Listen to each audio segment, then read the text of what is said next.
ಸ್ತೋತ್ರಪ್ಪ. ಸಾಕ್ಷಿಗಳು ಸಾಕ್ಷ್ಯ ನೆಲೆಗೊಳ್ಳುವಂತೆ ನಿನ್ನ ದಾಸನ ಮನಸ್ಸಿನ ಮಧ್ಯೆ ಮಾತನಾಡು.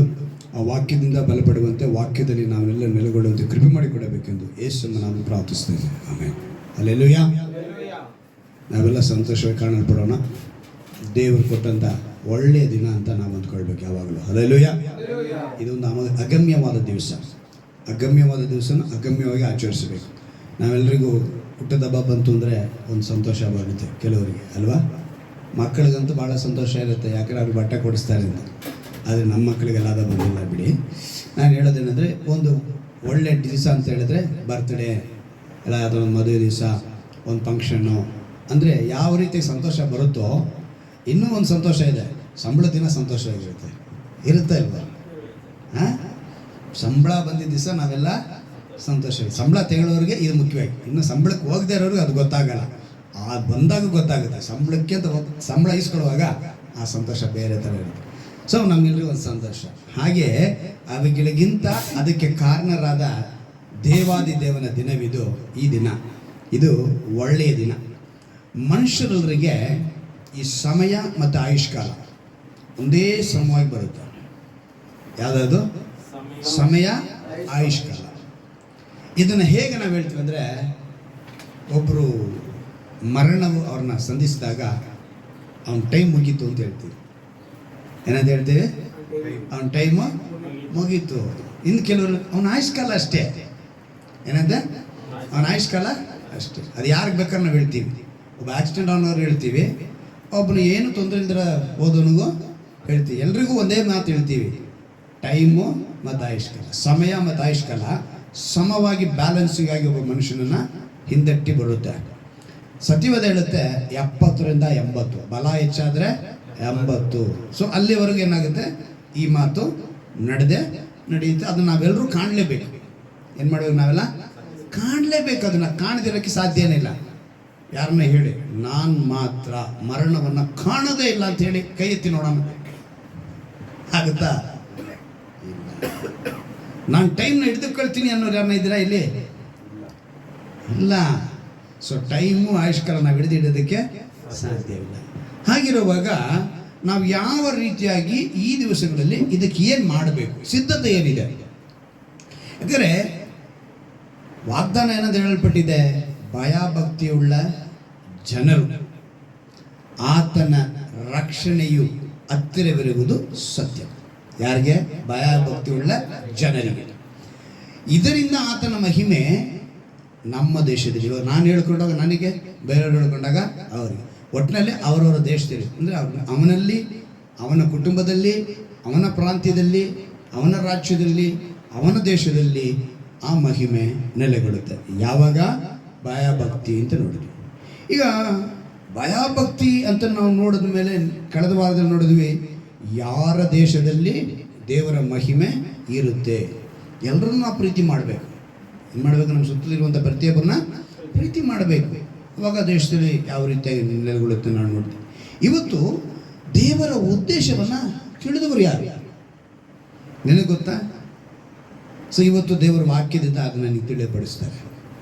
ಯಾವ ರೀತಿ ಅಂತೇಳಿ, ಒಬ್ಬ ಡಾಕ್ಟರ್ ಹತ್ರ, ಸೈಕಾಟ್ರಿಸ್ಟ್ ಡಾಕ್ಟರ್, ಯಾರವರು? ಸೈಕಾಟ್ರಿಸ್ಟ್, ಮನೋರೋಗ ಚಿಕಿತ್ಸಕ. ಅವರು ಒಂದು ವ್ಯಕ್ತಿನ ನೋಡಿ, ನಿನ್ನ ಆಸೆ ಏನು ಅಂತ ಕೇಳುತ್ತೆ.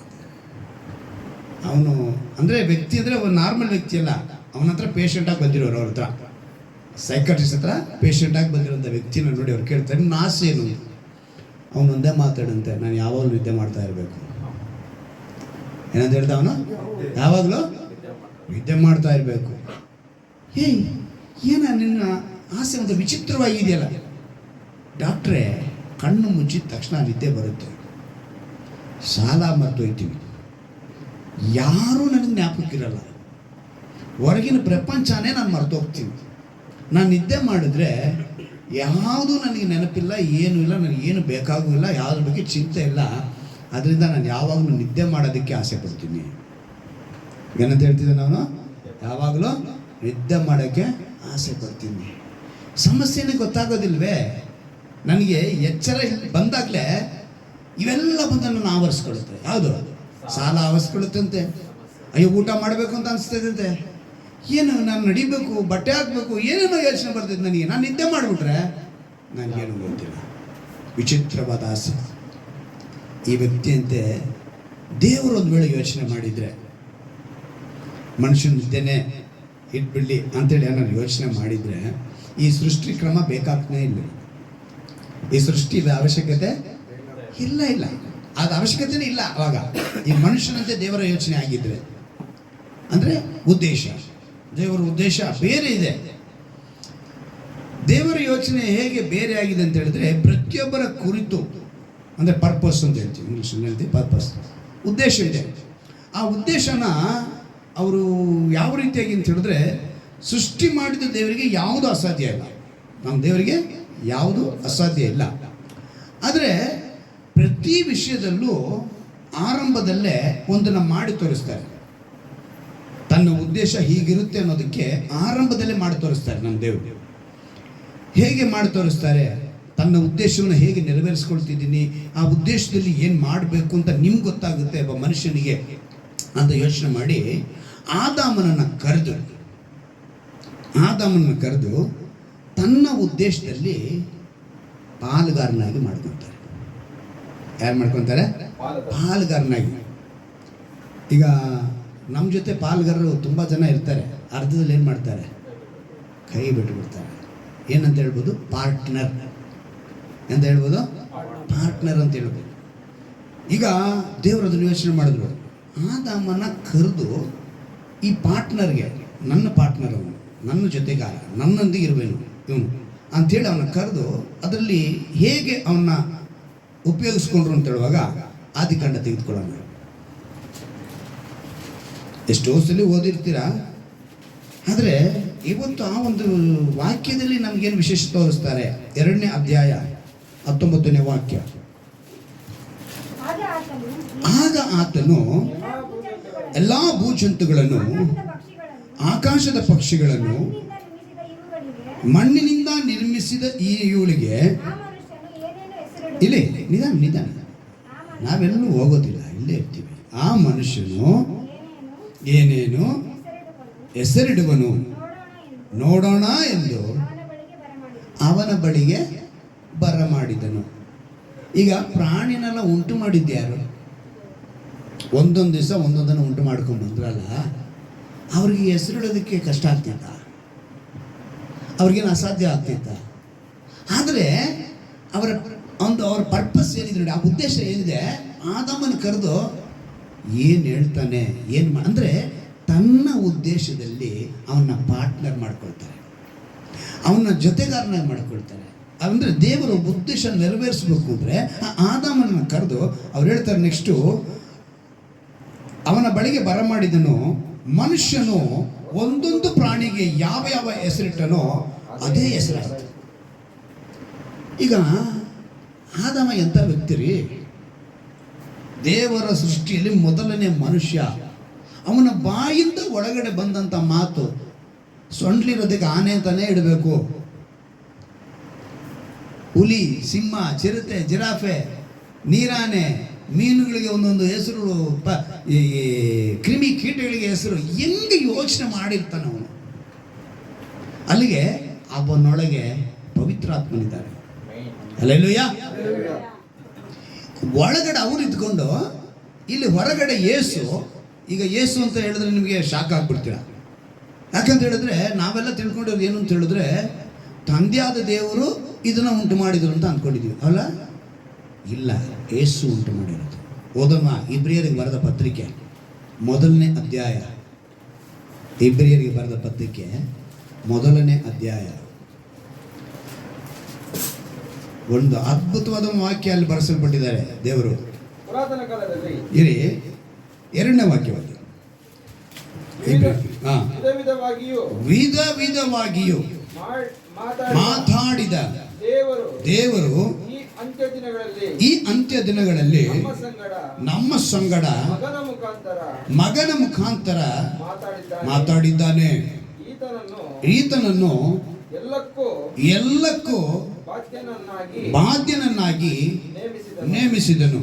ಈತನ ಮೂಲಕವೇ ಇಲ್ಲಿ ಗಮನಿಸಬಹುದು, ಈತನ ಮೂಲಕವೇ ಜಗತ್ತನ್ನು ಉಂಟು ಮಾಡಿದನು. ಅಂದ್ರೆ ಇವಾಗ ತಂದೆಯ ದೇವರು ಉಂಟು ಮಾಡೋದು ಅಂತ ಬರೆಯಲ್ಪಟ್ಟಿದ್ಯಾ, ಮಗನು ಉಂಟು ಮಾಡಿದ ಅಂತ ಬರೆಯಲ್ಪಟ್ಟಿದ್ಯಾ? ಕುಮಾರನಾದ ಯೇಸು ಕ್ರಿಸ್ತನ ಮೂಲಕವೇ ಈ ಜಗತ್ತನ್ನು ಉಂಟು ಮಾಡಿದ್ದಾರೆ. ಯಾರು? ತಂದೆಯಾದ ದೇವರು. ಹಾಗಾದ್ರೆ ನಾವು ಕಂಡಿದ್ದು ನೋಡಿ, ಮೋಶೆ ನೋಡಿದ್ದು ಇವೆಲ್ಲವೂ ಯಾರನ್ನ ಅಂತ ಹೇಳಿದ್ರೆ ಯೇಸು ಕ್ರಿಸ್ತನನ್ನೇ ನೋಡಿರೋದು ಅವರೆಲ್ಲ. ಮೋಶೆ ನೋಡಿದ್ದು ಕೂಡ ಯೇಸುವನ್ನೇ. ಆಯ್ತಾ? ಇವತ್ತು ನಾವು ನಮ್ಮ ಭೂಮಿ ಮೇಲೆ ಮನುಷ್ಯನ ಬದುಕಿದ ಕಾಲದಲ್ಲಿ ನೋಡಿದಂತ ಯೇಸು ಕ್ರಿಸ್ತನನ್ನೇ ಅಂದು ಮೋಶೆ ಕೂಡ ನೋಡುವುದಕ್ಕೆ ಸಾಧ್ಯವಾಯಿತು. ಯಾಕಂದ್ರೆ ಈ ಮಾತನ್ನ ಯೇಸುನೇ ಹೇಳ್ತಾರೆ. ಏನಂತ ಹೇಳ್ತಾರೆ? ಯೋಹಾನ ಬರೋ ಸುವಾರ್ತೆ ಮೊದಲನೇ ಅಧ್ಯಾಯ, ಯೋಹಾನ ಬರೋ ಸುವಾರ್ತೆ ಮೊದಲನೇ ಅಧ್ಯಾಯ 8ನೇ ವಾಕ್ಯವನ್ನು ನಾವು ಗಮನಿಸುವಾಗ 18ನೇ ವಾಕ್ಯ. ದೇವರನ್ನು ಯಾರು ಎಂದು ಕಂಡಿಲ್ಲ. ಏನಂತ ಹೇಳ್ತಾರೆ? ದೇವರನ್ನ ಯಾರು ಎಂದು ಕಂಡಿಲ್ಲ. ಯಾವನು ಏಕಪುತ್ರನು ಸ್ವತಃ ದೇವರಾಗಿದ್ದು ತಂದೆಯ ಎದೆಯಲ್ಲಿದ್ದಾನೋ ಆತನೇ ತಿಳಿಯಪಡಿಸಿ. ಅಂದ್ರೆ ಯಾರೂ ತಂದೆಯಾದ ದೇವರನ್ನ ನೋಡೋದಕ್ಕೆ ಸಾಧ್ಯವಿಲ್ಲ ಅಂತೇಳಿ ಅದ್ಭುತವಾಗಿ ದೇವರು ಹೇಳ್ತಾರೆ. ಕಾರಣ ಏನು ಅಂತ ಹೇಳಿದ್ರೆ, ಒಂದು ಬಾರಿ ಶಿಷ್ಯರುಗಳಿವರು ಮತ್ತೆ ಆ ಫಿಲಿಪ್ಪ ಏನು ಹೇಳ್ತಾ ಕೇಳ್ತಾರೆ, ನಮಗೆ ತಂದೆಯನ್ನು ತೋರಿಸು ಅಂತ ಹೇಳ್ತಾರೆ. ಆಗ ಯೇಸು ಏನು ಹೇಳ್ತಾರೆ ಗೊತ್ತಾ? ನನ್ನನ್ನು ನೋಡಿದ್ರೆ ತಂದೆ ನೋಡಿದಂಗೆ. ಅವರೇ ಹೇಳ್ತಾರೆ, ನನ್ನ ನೋಡಿದ್ರೆ ಅಂದ್ರೆ ತಂದೆಯಾದ ದೇವರನ್ನ ಯಾರು ನೋಡೋದಕ್ಕೆ ಸಾಧ್ಯವಾಗಿಲ್ಲ. ಆತನೊಬ್ಬ ಶಕ್ತಿಯಾಗಿದ್ದಾನೆ, ಆತನನ್ನು ನೋಡೋದಕ್ಕೆ ಸಾಧ್ಯ ಇಲ್ಲ. ಆದ್ರಿಂದಲೇ ಯೇಸು ಕ್ರಿಸ್ತನು ಆದಿಯಲ್ಲೇ ಈ ಎಲ್ಲವನ್ನ ಯೇಸು ಕ್ರಿಸ್ತನ ಮೂಲಕ ತಂದೆಯಾದ ದೇವರು ಉಂಟು ಮಾಡಿ, ಅವರೇ ಏನು ಮಾಡಿದ್ರೆ ಆದಾಮನ ಕರೆದು ತನ್ನ ಪಾರ್ಟ್ನರ್ಗೆ ಈ ಹೆಸರನ್ನೆಲ್ಲ ಇಡಪ್ಪ, ಏನು ಇಡ್ತಾನೆ ನೋಡೋಣ ಅಂತೇಳಿ ಇಟ್ಟು. ಆಮೇಲೆ ಆ ಆದಿಕಾಂಡಕ್ಕೆ ನಾವು ಹೋಗ್ಬಿಡೋಣ. ಮತ್ತೆ ನಾವು 2ನೇ ಅಧ್ಯಾಯಕ್ಕೆ ಅಲ್ಲಿ ನಾವು ಗಮನಿಸ್ತೀವಿ ಇನ್ನೊಂದು ಮಾತನ್ನ. ಆ ಸ್ಥಳದಲ್ಲಿ ಇವತ್ತು ನಾವು ತಿಳ್ಕೊಳ್ಬೇಕಾಗಿರೋದು, ಭಯಭಕ್ತಿಯುಳ್ಳ ಜನರು ಅಂತ ಹೇಳಿದ್ರಲ್ಲ ದೇವರು, ಆ ಭಯಭಕ್ತಿಯುಳ್ಳ ಜನರ ಮೇಲೆ ದೇವರ ಉದ್ದೇಶ ಏನಿದೆ ಎಂಬುದನ್ನೇ ತಿಳಿಯಪಡಿಸುವಂಥದ್ದು. ಇವತ್ತು ಇಲ್ಲಿ ನಾವು 20ನೇ ವಾಕ್ಯದಲ್ಲಿ ಹೇಳ್ತೀವಿ, ಹೀಗೆ ಆ ಮನುಷ್ಯರು ಎಲ್ಲ ಪಶುಗಳಿಗೂ ಆಕಾಶದ ಪಕ್ಷಿಗಳಿಗೂ ಕಾಡು ಮೃಗಗಳಿಗೂ ಹೆಸರಿಟ್ಟನು. ಆದರೆ ಆ ಮನುಷ್ಯನಿಗೆ ಸರಿ ಬೀಳುವ ಸಹಕಾರಿ ಕಾಣಿಸಲಿಲ್ಲ. ಇಷ್ಟೆಲ್ಲ ಮಾಡಿದ ದೇವರಿಗೆ ಕಾಣಿಸ್ತಾ ಇದ್ರೆ ಅವನೇನೋ ಒಂಟಿಯಾಗಿದ್ದಾನಪ್ಪ. ಅವನೇನಾಗಿದ್ದಾನೆ? ಮೇಲ್ಗಡೆ ವಾಕ್ಯ ಹೇಳಿದೆ ನೋಡಿ, 18ನೇ ವಾಕ್ಯ. ಯೆಹೋವ ದೇವರು ಮನುಷ್ಯನು ಒಂಟಿಗನಾಗಿರುವುದು ಒಳ್ಳೆಯದಲ್ಲ, ಅವನಿಗೆ ಸರಿ ಬೀಳುವ ಸಹಕಾರಿಯನ್ನ ಉಂಟು ಮಾಡುವೆನು. ದೇವರ ಉದ್ದೇಶ ಅದ್ಭುತವಾಗಿದೆ. ಆ ಅದ್ಭುತವಾದ ಉದ್ದೇಶದಲ್ಲಿ ಜೊತೆಗಾರನಾಗಿ ಆದಾಮನ್ನ ಮಾಡಿಕೊಂಡು ಅವನಿಗೆ ಹೆಸರಿಡಕ್ಕೆ ಹೇಳಿದ್ರು. ಅವ್ರಿಗೆ ಅಸಾಧ್ಯವೇನಲ್ಲ ಹೆಸರಿಡೋದಕ್ಕೆ. ಇದಕ್ಕೆ ಚೆನ್ನಾಗಿ ಜ್ಞಾಪಕ ಇಟ್ಕೊಳ್ಳಿ, ನಾನು ಆವಾಗ ನೆನೆಸ್ಕೊಳ್ತೀನಿ, ನೀವು ಅದನ್ನ ನೆನೆಸ್ಕೊಳ್ಬೇಕು. ದೇವರಿಗೆ ಅಸಾಧ್ಯ ಏನಲ್ಲ, ಎಲ್ಲವನ್ನ ಉಂಟು ಮಾಡಿರೋ ದೇವರಿಗೆ ಅಸಾಧ್ಯ ಯಾವುದೂ ಇರ್ತಿಲ್ಲ. ಆದರೆ ಅವನಿಂದ ಇಟ್ಕೊಂಡ್ರೆ ಒಂದು ಪರ್ಪಸ್. ಆದಾಮನಿಂದ ನನ್ನ ಉದ್ದೇಶ ನೆರವೇರಬೇಕು, ಇವನ್ನ ನನ್ನ ಜೊತೆ ನನ್ನ ಪಾರ್ಟ್ನರ್, ಅವನೇನು ಹೆಸರಿಡ್ತಾನೆ ನೋಡು. ಹೆಸರೆಲ್ಲ ಇಟ್ಟಿದ್ದಾದ್ಮೇಲೆ ನೋಡ್ತಾರೆ ಅವನೇ ಒಂಟಿಯಾಗಿದ್ದಾನೆ. ಏನು ಮಾಡೋದು ಈಗ? ಯಾಕೆ ಒಂಟಿಯಾಗಿದ್ದಾನೆ? ಆದರೆ ಅವನು ಉಂಟು ಮಾಡಿದಾಗ ಏನು ಉಂಟು ಮಾಡಿದ್ರು ಗೊತ್ತಾ?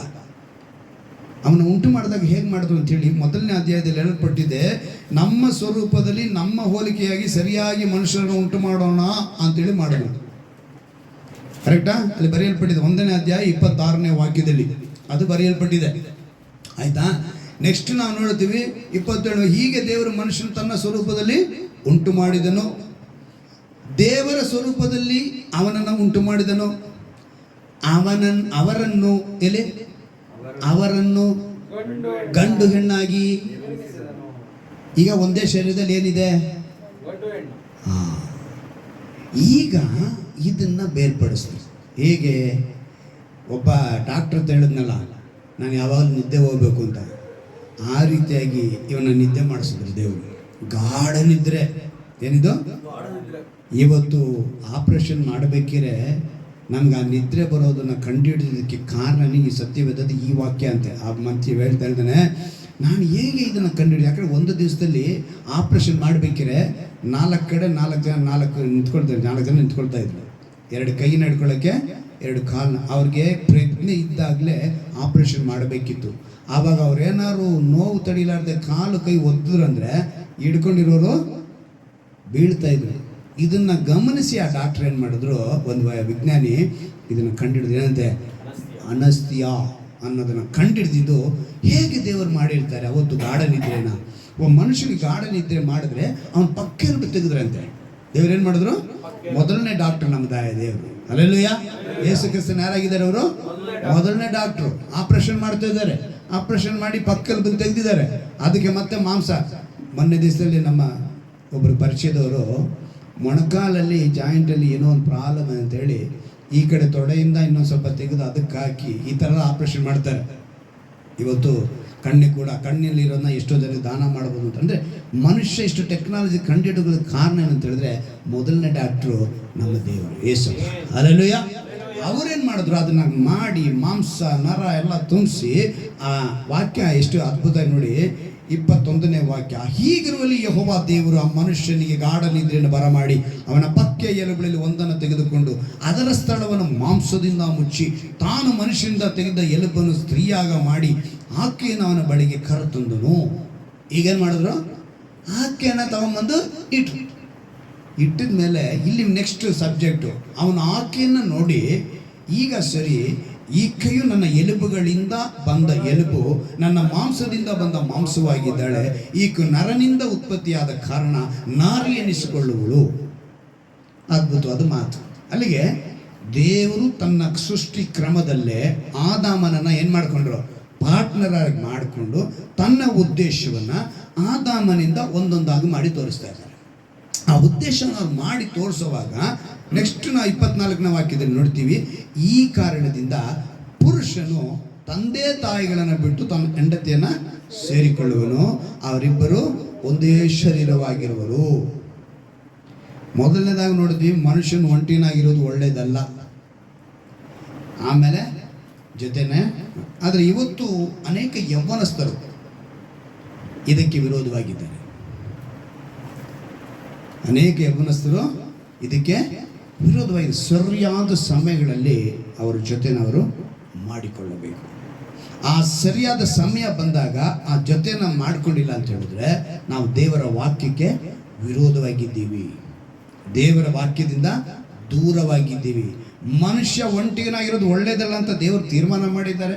ಒಂದು ಒಳ್ಳೆ ಜೊತೆಯನ್ನು ಕೊಡಬೇಕು ಅಂದರೆ ಅದು ಹೆಣ್ಣೆ ಆಗಬೇಕು ಅಂತ ದೇವರು ತೀರ್ಮಾನ ಮಾಡಿ ತನ್ನ ಉದ್ದೇಶವನ್ನು ಅವರ ಮೂಲಕ ನೆರವೇರಿಸ್ತಾ ಇದ್ದಾರೆ. ಅವಾಗ ಎಷ್ಟು ಮಾತ್ರಕ್ಕೆ ನಾವು ದೇವರ ವಾಕ್ಯಕ್ಕೆ ವಿಧೇಯರಾಗ್ತಾ ಇದ್ವಿ ನೋಡಿ. ಅಲ್ಲಿ ಒಂದು ವಿಷಯ ಗಮನಿಸಬೇಕು ನಾವು,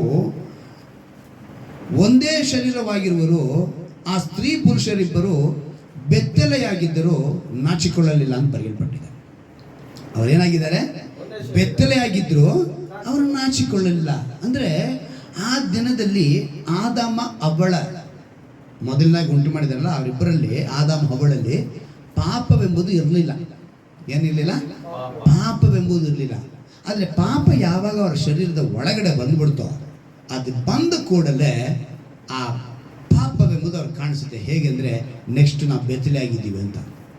ಅದೇ 3ನೇ ಅಧ್ಯಾಯದಲ್ಲಿ 7ನೇ ವಾಕ್ಯದಲ್ಲಿ ಬರೆಯುತ್ತೆ ನೋಡಿ, ಏನಂತೇಳಿ, ಅವನು ತಿಂದನು, ಕೂಡಲೇ ಅವರಿಬ್ಬರ ಕಣ್ಣುಗಳು ತೆರೆದವು, ತಾವು ಬೆತ್ತಲೆ ಆಗಿದ್ದೇವೆಂದು ತಿಳಿದು ಅಂಜೂರದ ಎಲೆಗಳನ್ನು ಒಲೆದು ಉಟ್ಟುಕೊಂಡರು. ಆದರೆ ಅದಕ್ಕಿಂತ ಮುಂಚೆ ಅವ್ರ ಕಣ್ಣು ಕಾಣಿಸ್ತಾ ಇರಲಿಲ್ವಾ? ಕಾಣಿಸ್ತಿತ್ತು, ಕಣ್ಣು ತೆರೆದೇ ಇತ್ತು. ಆದರೆ ಇಲ್ಲಿ ನಾವು ಗಮನಿಸಬೇಕಾಗಿದ್ದು ಆತ್ಮಿಕ ಕಣ್ಣುಗಳು ತೆರೆಯಲ್ಪಡ್ತು. ದೇವರ ಉದ್ದೇಶವನ್ನು ನೆರವೇರಿಸಬೇಕು ಅಂತೇಳಿ ಅವ್ರನ್ನ ಇಟ್ಕೊಂಡು ತನ್ನ ಉದ್ದೇಶವನ್ನು ನಾನು ನೆರವೇರಿಸ್ದೆ, ಇದನ್ನು ಮಾಡಬೇಡ ಅಂತ ಹೇಳಿದ ಮೇಲೂ ಕೂಡ ಅವರೊಳಗೆ ಪ್ರವೇಶ ಮಾಡಿದ್ದು ಅವಿಧೇಯತೆಯ ಪಾಪ. ಆ ಅವಿಧೇಯತ ಪಾಪ ಒಳಗಡೆ ಬಂದಿದ್ದ ತಕ್ಷಣ ಪಾಪವು ಕಾಣಿಸಲ್ಪಡ್ತಾ ಇದೆ. ಅಲ್ಲಿವರೆಗೂ ಅವ್ರು ಏನಾಗಿರಲಿಲ್ಲ, ನಾಚಿಕೆ ಪಡಲಿಲ್ಲ. ಅಂದರೆ ಬೆತ್ತಲೆ ಆಗಿದ್ದು ಅವ್ರಿಗೆ ಏನು ಬರಲಿಲ್ಲ, ನಾಚಿಕೆ ಬರಲಿಲ್ಲ. ಅಂದರೆ ಕಂಡ್ರೆ ಅವ್ರಿಗೆ ಪಾಪ ಒಂದು ಗೊತ್ತಿಲ್ಲ. ಇವತ್ತಿನ ದಿವಸದಲ್ಲಿ ಇದೇ ರೀತಿಯಾಗಿ ನಾವು ಬದುಕ್ತಾ ಇದ್ದೀವಿ.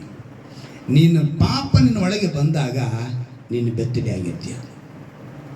ಆದರೆ ನೀನು ಪಾಪ ಬೆತ್ತಲೆ ನೀನು ಇಲ್ಲ ಅಂತ ಹೇಳಿದ್ರೆ ನೀನು ಬೆತ್ತಲೆ ಆಗಿರೋದು ನಿನಗೆ ಕಾಣಿಸಲ್ಲ. ಅಂದರೆ ಪಾಪ ಒಂಬುದು ಒಳಗೆ ಬಂದಾಗ ನಿನ್ನ ಅರುಹು ಬರುತ್ತೆ. ದೇವರು ಅದಕ್ಕೆ ಇವತ್ತು ಸ್ಪೆಷಲ್ಲಾಗಿ ನಿಮಗೆ ಮಾತನಾಡ್ತಾರೆ, ನೀವು ಯಾವುದನ್ನು ಇವತ್ತು ಸ್ವೀಕರಿಸ್ತಾ ಇದ್ದೀರ? ದೇವರ ಮಾತಲ್ಲಿ ನಿರಂತರವೂ ನಮಗೆ ಒಂದು ಆಶೀರ್ವಾದವೇ ಇರುತ್ತೆ. ಅಂದರೆ ಚೆನ್ನಾಗಿ ಗಮನಿಸ್ಕೊಳ್ಳಿ, ದೇವರು ಆದಾಮ ಹವ್ವಳನ್ನು ರೂಪಿಸಿದಾಗ ಹುಟ್ಟು ಪಾಪಿಗಳಲ್ಲ ಅವರು. ಅವರ ಹುಟ್ಟೇನಾಗಿಲ್ಲ ಇಲ್ಲ. ಆದರೆ ಬೆಳೀತಾ ಬೆಳೀತಾ ಏನಾಯಿತು? ಪಾಪ ಸ್ವಭಾವ ಬಂತು. ಬೆಳೀತಾ ಬೆಳೀತಾ ಅಂದರೆ ಒಂದು ದಿನ ಆಯಿತು, ಎಲ್ಲ 2 ದಿವಸ ಆಯಿತು, ಅಲ್ಲ 6 ತಿಂಗಳಾಯಿತು, 1 ವರ್ಷ ಆಯಿತು, ಆ ಟೈಮ್ ಬರ್ದಿಲ್ಲ ಅಲ್ಲಿ. ಅಲ್ಲೇನದ ಬರೆಯಲ್ಪಟ್ಟಿದೆ, ತಿಂದಬೇಡ ಅಂತ ಹೇಳಿದರು, ಆದರೂ ತಿಂದರು, ಅವ್ರಿಗೆ ಗೊತ್ತಾಯಿತು ಅಂತೇಳಿ. ಆ ಸಮಯ ಎಷ್ಟು ದಿವಸ ಅಂತ ಗೊತ್ತಿಲ್ಲ. ಇವತ್ತು ನಿನ್ನೊಳಗೆ ನೀನು ಹುಟ್ಟಿದಾಗ ಯಾರು? ಇಲ್ಲಿರುವಂಥ ನಾವೆಲ್ಲರೂ ಹುಟ್ಟಿದಾಗೇನು ಪಾಪಿಗಳಲ್ಲ. ನಮ್ಮ ಹುಟ್ಟು ಪರಿಶುದ್ಧವಾಗಿ ನಾವು ಹುಟ್ಟಿದ್ದೀವಿ. ಆದರೆ ಯಾಕಂದರೆ ಇವತ್ತೆಲ್ಲ ಏನು ಅಂದ್ಕೊಂಡಿದ್ದಾರೆ ಅಂತ ಹೇಳಿದ್ರೆ, ಒಂದು ಗಂಡು ಹೆಣ್ಣು ಪಾಪಿಗಳು, ಈ ಪಾಪಿಗಳಿಬ್ಬರು ಏನಂತೆ ಹುಟ್ಟಿಸ್ಬಿಟ್ರು. ಇದೆಲ್ಲ ಮಾತು ಸುಳ್ಳೆಲ್ಲ ಹೇಳ್ಬಾರ್ದು, ಹಂಗಲ್ಲ ಮಾತಾಡಬಾರ್ದು. ಒಂದು ವೇಳೆ ಅವರಿಬ್ಬರು ಪಾಪಿಗಳಾಗಿದ್ರು ಕೂಡ ಹುಟ್ಟೋ ಮಗು ಪಾಪಿಯಾಗಿ ಹುಟ್ಟಲ್ಲ. ಇದಕ್ಕೆ ತುಂಬ ಡಿಬೇಟ್ಗಳು ನಡೀತವೆ. ಹುಟ್ಟು ಪಾಪ, ಜನ್ಮ ಪಾಪ, ಸ್ವಾಭಾವಿಕ ಪಾಪ ಅಂತೇಳಿ. ಆದರೆ ಕೆಲವರು ಅದು ಏನೇನೋ ವಾದಗಳಿದೆ. ಆದರೆ ಸತ್ಯವೇದ ಸ್ಪಷ್ಟವಾಗಿ ತಿಳಿಸಿದ್ದೆ. ನಾನು ತಿಳ್ಕೊಂಡಿದ್ದು ನಿಮ್ಗೆ ಹೇಳ್ತೀನಿ, ದೇವ್ರು ನನಗೆ ಹೇಳಿದ್ದು ನಿಮ್ಗೆ ಹೇಳ್ತೀನಿ. ನಾವು ಹುಟ್ಟೋವಾಗ ಪರಿಶುದ್ಧರೇ. ಆದರೆ 1 ವರ್ಷದೊಳಗೆಲ್ಲ 1 ತಿಂಗಳಲ್ಲಿ ಗೊತ್ತಾಗುತ್ತೆ. ಎಷ್ಟು? 1 ತಿಂಗಳಲ್ಲಿ ಮಗು ಗೊತ್ತಾಗುತ್ತೆ ತಾಯಿ ಯಾರು, ಬೇರೆಯವ್ರು ಯಾರು ಅಂತ. ಏನಾಯ್ತು? ತಾಯಿ ಯಾರು, ಬೇರೆಯವ್ರು ಯಾರು ಅಂತ ಗೊತ್ತಾಗುತ್ತೆ ಮಗುಗೆ 1 ತಿಂಗಳಲ್ಲಿ. 1 ತಿಂಗಳವರೆಗೂ ಸ್ವಲ್ಪ ಕಷ್ಟನೇ. 1 ತಿಂಗಳವರೆಗೂ ಆ ಮಗು ಎಲ್ಲರ ಕೈಯಲ್ಲೂ ಇರುತ್ತೆ, ಎಲ್ಲ ಮಾಡಿದೆ. ಆದರೆ 1 ತಿಂಗಳಾಗ್ಬಿಟ್ರೆ ತನ್ನ ತಾಯಿಯ ಸ್ಪರ್ಶ ಏನು, ಅದಕ್ಕೇ ಜ್ಞಾನೇಂದ್ರಿಯಗಳು, ನಾವು ಕಳೆದ ವಾರಗಳೆಲ್ಲ ಧ್ಯಾನ ಮಾಡಿದ್ವಿ. ಜ್ಞಾನೇಂದ್ರಿಯಗಳು, ನಮ್ಮ ಸ್ಪರ್ಶದಿಂದ ಮಗು ಗೊತ್ತಾಗುತ್ತೆ. ನಮ್ಮ ತಾಯಿ ಎತ್ತಿದ ತಕ್ಷಣ ಮಗು ಅಳೋದು ನಿಲ್ಲಿಸುತ್ತೆ. ಅರ್ಥ ಆಯ್ತಾ? ಬೇರೆಯವ್ರು ಎತ್ಕೊಂಡ್ರೆ ಅಳು ಸ್ಟಾರ್ಟ್ ಮಾಡೋದು. ಅಲ್ಲಿಗೆ ಸ್ವಾಭಾವಿಕವಾಗಿ ಅವರಿಗೆ ಬರುತ್ತೆ. ಸ್ವಲ್ಪ ದಿವಸ ಆದಮೇಲೆ ಸ್ವಭಾವಗಳು ಬದಲಾದಾಗ ಪಾಪವು ಪ್ರವೇಶ ಮಾಡುತ್ತೆ. ಅಂದರೆ ಅವಿಧೇಯತೆ ಪಾಪವು ಪ್ರವೇಶ ಮಾಡಿಬಿಡುತ್ತೆ. ನಮ್ಮ ಮಾತನ್ನು ಮಕ್ಕಳು ಕೇಳಲ್ಲ. ಚಿಕ್ಕ ಮಕ್ಕಳು ಏನು ಮಾಡಲ್ಲ, ಅವ ಚಿಕ್ಕಂದ್ರಿಂದನೇ ಅದು ಮಾಡಿಬಿಡುತ್ತೆ. ಅವ್ರು ಹಠ ಹಿಡಿತಾರೆ. ಆ ಹಠಕ್ಕೆ ನಾವೇ ಹೆತ್ತವರೇ ಬಗ್ಗಬೇಕು. ಅದು ಈಗಿನ ಕಾಲದ ಮಕ್ಕಳಿಗಂತೂ ಕೇಳೋದೇ ಬೇಕಾಗಿಲ್ಲ ಬಿಡಿ. ಈಗಿನ ಕಾಲದ ಮಕ್ಕಳಿಗೆ ನಾವು ಕೇಳೋದೇ ಬೇಕಾಗಿಲ್ಲ. ಆಯಿತಾ? ಏನಕ್ಕೆ ಕೇಳ್ತೀನಿ ಅಂತ ಹೇಳಿದ್ರೆ, ಇವತ್ತು ದೇವರು ನಮಗೆ ಅದನ್ನು ಪೂರ್ತಿಯಾಗಿ ತಿಳಿಯಪಡಿಸೋದಕ್ಕೆ ಹುಟ್ಟುವಾಗ ನಾವು ಪಾಪಿಗಳಲ್ಲ, ಅದು ಸ್ವಾಭಾವಿಕವಾಗಿ. ಇವಾಗ ದೇವರ ಉದ್ದೇಶ ನಮ್ಮಲ್ಲಿ ನೆರವೇರಬೇಕು. ಕೆಲವು ಕೇಳ್ತಾರೆ, ಸತ್ಯವೇದದಲ್ಲಿ ನಮಗೆ ಇನ್ಸ್ಪಿರೇಷನ್ ಆಗಿ ಅಥವಾ ಮೋಟಿವೇಶನ್ ಆಗಿ ಮಾತುಗಳಿದೆಯಾ ಅಂತೇಳಿ. ಜ್ಞಾನೋತಿಗಳು ನೀವು ತೆಗೆದುಕೊಂಡ್ರೆ ಪೂರ್ತಿ ಇನ್ಸ್ಪಿರೇಷನು ಮತ್ತು ಮೋಟಿವೇಶನ್. ಇನ್ಸ್ಪಿರೇಷನ್ ಅಂದರೆ ಸ್ಫೂರ್ತಿದಾಯಕದ ಮಾತುಗಳದು. ಮೋಟಿವೇಶನ್ ಅಂದರೆ ಪ್ರೇರಣೆ ಮಾತುಗಳು. ಏನು ಮಾತುಗಳದು? ಪ್ರೇರಣೆ ಮಾತುಗಳು. ಜ್ಞಾನೋಕ್ತಿ ಪೂರ್ತಿಯಾಗಿ ಅದೇನೆ. ದೇವರ ಮಾತು ಎಂದು ದೇವರು ಇನ್ನೂ ಚೆನ್ನಾಗಿ ಗಮನಿಸ್ಕೊಳ್ಳಿ. ದೇವರು ಯಾವತ್ತೂ ಯಾರಿಗೂ ಹೋಲಿಕೆ ಮಾಡಿ ಮಾತಾಡ್ಸಲ್ಲ. ಆಯ್ತಾ? ಅವ್ರ ಮಾತೆಲ್ಲ ಹೆಂಗಿರುತ್ತೆ ಅಂದರೆ, ಮೊದಲನೇದಾಗಿ ಇನ್ಸ್ಪಿರೇಷನ್, ಎರಡನೇದಾಗಿ ಮೋಟಿವೇಶನ್. ಈ ಎರಡರಲ್ಲೇ ಇರ್ತೇ ಹೊರತು ಕಂಪ್ಯಾರಿಸನ್ ಮಾಡಲ್ಲ ಯಾರಿಗೂ. ನೀವು ಅದನ್ನು ಚೆನ್ನಾಗಿ ಅರ್ಥ ಮಾಡ್ಕೋಬೇಕು. ಮನುಷ್ಯ ಇವತ್ತು ಮೋಟಿವೇಶನು ಇನ್ಸ್ಪಿರೇಷನು ಮಾಡ್ತಾನೆ, ಇನ್ನೊಂದರದೇ ಕಂಪ್ಯಾರಿಸನ್ನು ಮಾಡ್ಕೊತಾನೆ. ಅದರಿಂದನೇ ಎಡವಟ್ಟು. ದೇವರು ಒಂದು ಕಡೆ ಇರುವೆಯ ಹತ್ತಿರ ಅನ್ನೋ ಒಂದು ಮಾತು ಬರೆಯಲ್ಪಟ್ಟಿದೆ. ಎಷ್ಟು ಜ್ಞಾಪಕ ಇದೆ? ಜ್ಞಾನೋಕ್ತಿಗಳು 6ನೇ ಅಧ್ಯಾಯ. ಜ್ಞಾನೋಕ್ತಿಗಳು 6ನೇ ಅಧ್ಯಾಯ 6ನೇ ವಾಕ್ಯ. ಏನಂತ ಹೇಳ್ತಾ ಇದ್ದಾರೆ ದೇವರಲ್ಲಿ? ಸೋಮಾರಿಯೇ, ಇರುವೆಯ ಹತ್ತಿರ ಹೋಗಿ ಅದರ ನಡವಳಿಕೆಯನ್ನು ನೋಡಿ ಜ್ಞಾನವನ್ನು ತಂದುಕೋ. ಇವಾಗ ಇದು ಇನ್ಸ್ಪಿರೇಷನ್ ಮಾತಾ, ಮೋಟಿವೇಶನ್ ಮಾತಾ, ಅಥವಾ ಇದು ಕಂಪ್ಯಾರಿಸನ್ ಮಾತಾ? ಈಗ ನಿನಗೆ ಹೇಳ್ತಾ ಇರೋದು ದೇವರು ಕಂಪ್ಯಾರಿಸನ್ ಅಲ್ಲ, ಅದು ಏನು ಕ್ರಿಮಿ ಇರುವೆ. ಅದಕ್ಕೆ ಹೋಗಿ ನಿನ್ನ ದೇವರು ಹೋಲಿಕೆ ಮಾಡಬೇಕು ಅವಶ್ಯಕತೆಯೇ ಇಲ್ಲ. ಅದಕ್ಕೆ ನಾನು ಹೇಳಿದ್ದು, ದೇವರು ಯಾವತ್ತೂ ಯಾವುದಕ್ಕೂ ಹೋಲಿಕೆ ಮಾಡಲ್ಲ. ಮನುಷ್ಯ ಹೋಲಿಕೆ ಮಾಡ್ಕೊಳ್ತಾನೆ ಬೇರೆ ವಿಷಯಗಳಲ್ಲಿ, ಎಲ್ಲ ವಿಷಯಗಳಲ್ಲಿ ಹೋಲಿಕೆ ಮಾಡ್ಕೊಳ್ತಾನೆ. ಆದರೆ ದೇವರು ಯಾವತ್ತೂ ಹೋಲಿಕೆ ಮಾಡಿ ತೋರಿಸಲ್ಲ. ಇಲ್ಲಿ ಹೇಳ್ತಾ ಇದ್ದಾರೆ, ಇರುವೆಯ ಹತ್ತಿರ ಹೋಗಿ ಅಂತ ಹೇಳಿದ್ರು. ಇರುವೆ ಹತ್ತಿರ ಹೋಗಿ ಅಂತ ಹೇಳಿದ್ರೆ, ಇರುವೆ ಹತ್ತಿರ ತಗೊಂಬ ಅಂತ ಹೇಳಿದ್ರು. ಇವತ್ತು ತುಂಬ ಜನ ಇರುವೆ ಹತ್ರ ಒಳಗೆ ಬಿಟ್ಕೊಂಡ್ಬಿಟ್ಟಿದ್ದಾರೆ. ಅದಕ್ಕೆ ಹಚ್ತಾ ಇದೆ. ಪಾಪವೆಂಬ ಇರುವೆನ ಒಳಗೆ ಬಿಟ್ಕೊಂಡು ಅಯ್ಯೋ ಇಲ್ಲಿ ಕಚ್ತಾ ಇದೆ, ಅಲ್ಲೋ ಇಲ್ಲಿ ಕಚ್ತಾ ಇದೆ, ಅಯ್ಯೋ ಈ ರೋಗ ಬಂತೆ, ಅಯ್ಯೋ ಆ ರೋಗ ಬಂತೆ. ದೇವರು ಹೇಳಿದ್ದು ಇರುವೆ ಹತ್ತಿರ ಹೋಗಿ ಅದರ ನಡವಳಿಕೆಯನ್ನು ನೋಡಿ ಜ್ಞಾನವನ್ನ ತಂದುಕೋ. ಒಬ್ಬ ಹೇಳಿದ್ನಲ್ಲ ಏನಂತ ಡಾಕ್ಟರ್ ಹತ್ರ, ನಾನು ಯಾವಾಗಲೂ ನಿದ್ದೆ ಮಾಡಬೇಕು ಅಂತ. ಸೊ ದೇವರ ಉದ್ದೇಶ ಏನಿದೆ ಅಂತ ಹೇಳಿ ತಿಳಿಯಪಡಿಸ್ತಾರೆ. ನೀನು ಹೋಗಿ ಅಲ್ಲಿ ನೋಡು, ಸೋಮಾರಿಯೇ ಏನಂತ ಹೇಳ್ತಾರೆ, ಸೋಮಾರಿಯೇ. ಇವತ್ತು ಮನುಷ್ಯ ತನ್ನ ಒಂದೊಂದು ಪ್ರಾಯದಲ್ಲಿ ಸೋಮಾರಿತನದಲ್ಲೇ ಇದ್ದಾನೆ. ಎಷ್ಟೋ ಜನ ಒಂದೊಂದು ಪ್ರಾಯದಲ್ಲಿ ಸೋಮಾರಿತನ ಬೆಳೆಸ್ಕೊಂಡು ಕೊನೆಗೆ ಮದುವೆ ಆಗಿ ಮಕ್ಕಳಾದರೂ ಕೂಡ ಆ ಸೋಮಾರಿತನ ಹೋಗಲ್ಲ. ವಾರದಲ್ಲಿ 2 ದಿವಸ ಕೆಲಸಕ್ಕೆ ಹೋದರೆ ಅವರೇ ಮಿಕ್ಕಿದ ಹೋಗೋದಕ್ಕೆ ಅಯ್ಯೋ ಅಲ್ಲೋ, ಅಯ್ಯೋ ಇಲ್ಲೋ, ಅಯ್ಯೋ ಅಯ್ಯೋ ಅಂದ್ಕೊಂಡಿರ್ತಾರೆ ಹೊರತು ಕೆಲಸಕ್ಕಂತೂ ಹೋಗಲ್ಲ. ಅಂದರೆ ಅವರಲ್ಲಿ ದೇವರು ಆ ಇರುವೆ ಹತ್ರ ಹೋಗಿ ನೋಡ್ರಿ, ಚುರುಕುತನ ನೋಡಿ. ಯಾವುದು ನೋಡು ಅಂತ ಹೇಳ್ತಾರೆ ದೇವರು? ಚುರುಕುತನ ನೋಡಿ, ಬೇಸರನೇ ಪಡಲ್ಲ. ಇರುವೆಯ ಕಾಲುಗಳನ್ನು ಎಷ್ಟು ಚೆನ್ನಾಗಿ ನೋಡಿದಿರ ತಾನೇ? ಮತ್ತೆ ಅದು ತನ್ನ ಆ ಚಿಕ್ಕ ಕೈಗಳಲ್ಲಿ ಕಾಲುಗಳಲ್ಲಿ ಸಣ್ಣದಾಗಿ ತಗೊಂಡೋಗ್ತೈತೆ ಆಹಾರ. ಅದಕ್ಕಿಂತ ಮುಂಚೆ ಅದರಲ್ಲಿ ಒಂದು ವಿಶೇಷತೆ ಏನು ಗೊತ್ತಾ? ಗೂಡು ಕಟ್ತೈತೆ ನೋಡಿ, ಇರುವೆ ಗೂಡು. ನಾವಿವತ್ತು ಮನೆ ಕಟ್ಟಬೇಕು ಅಂದರೆ ಲಾರಿನೂ ತುಂಬಿಸ್ಕೊಂಡ್ಬರ್ತೀವಿ. ಏನು ಮಾಡ್ತೀವಿ? ಒಂದೊಂದೇ ಯಾರನ್ನ ತೊಗೊಂಬಂದು ಮನೆ ಕಟ್ಟೋರು ಯಾರನ್ನ ಇದ್ರೆ ತೋರಿಸಿ ನೋಡೋಣ. ಒಂದೊಂದೇ ಇಟ್ಗೆ ತೊಗೊಂಬರ್ಬೇಕು. ಯಾವ ಕಾಲಕ್ಕೆ ಮುಗಿಯೋದು? ನಮ್ಗೇನು ಹೇಳ್ತೀವಿ? ಯಾವ ಕಾಲಕ್ಕೆ ಆ ಮನೆ ಕಟ್ಟಿ ಮುಗಿಸೋದು? ಈಗ ಇಲ್ಲಿರೋರಲ್ಲಿ ಒಬ್ಬೊಬ್ಬರದ್ದು ಕೈ ಒಂದೊಂದು ಅಳತೆ ಇದೆ ಅಲ್ವಾ? ನಿಮ್ಮ ಕೈಯಿಂದ ನೀವು ಇಟ್ಟಿಗೆ ತಗೊಂಡ್ಬಂದು ಮನೆ ಕಟ್ಟಬೇಕು ಅಂದರೆ ಎಷ್ಟು ವರ್ಷ ಆಗ್ಬೋದು?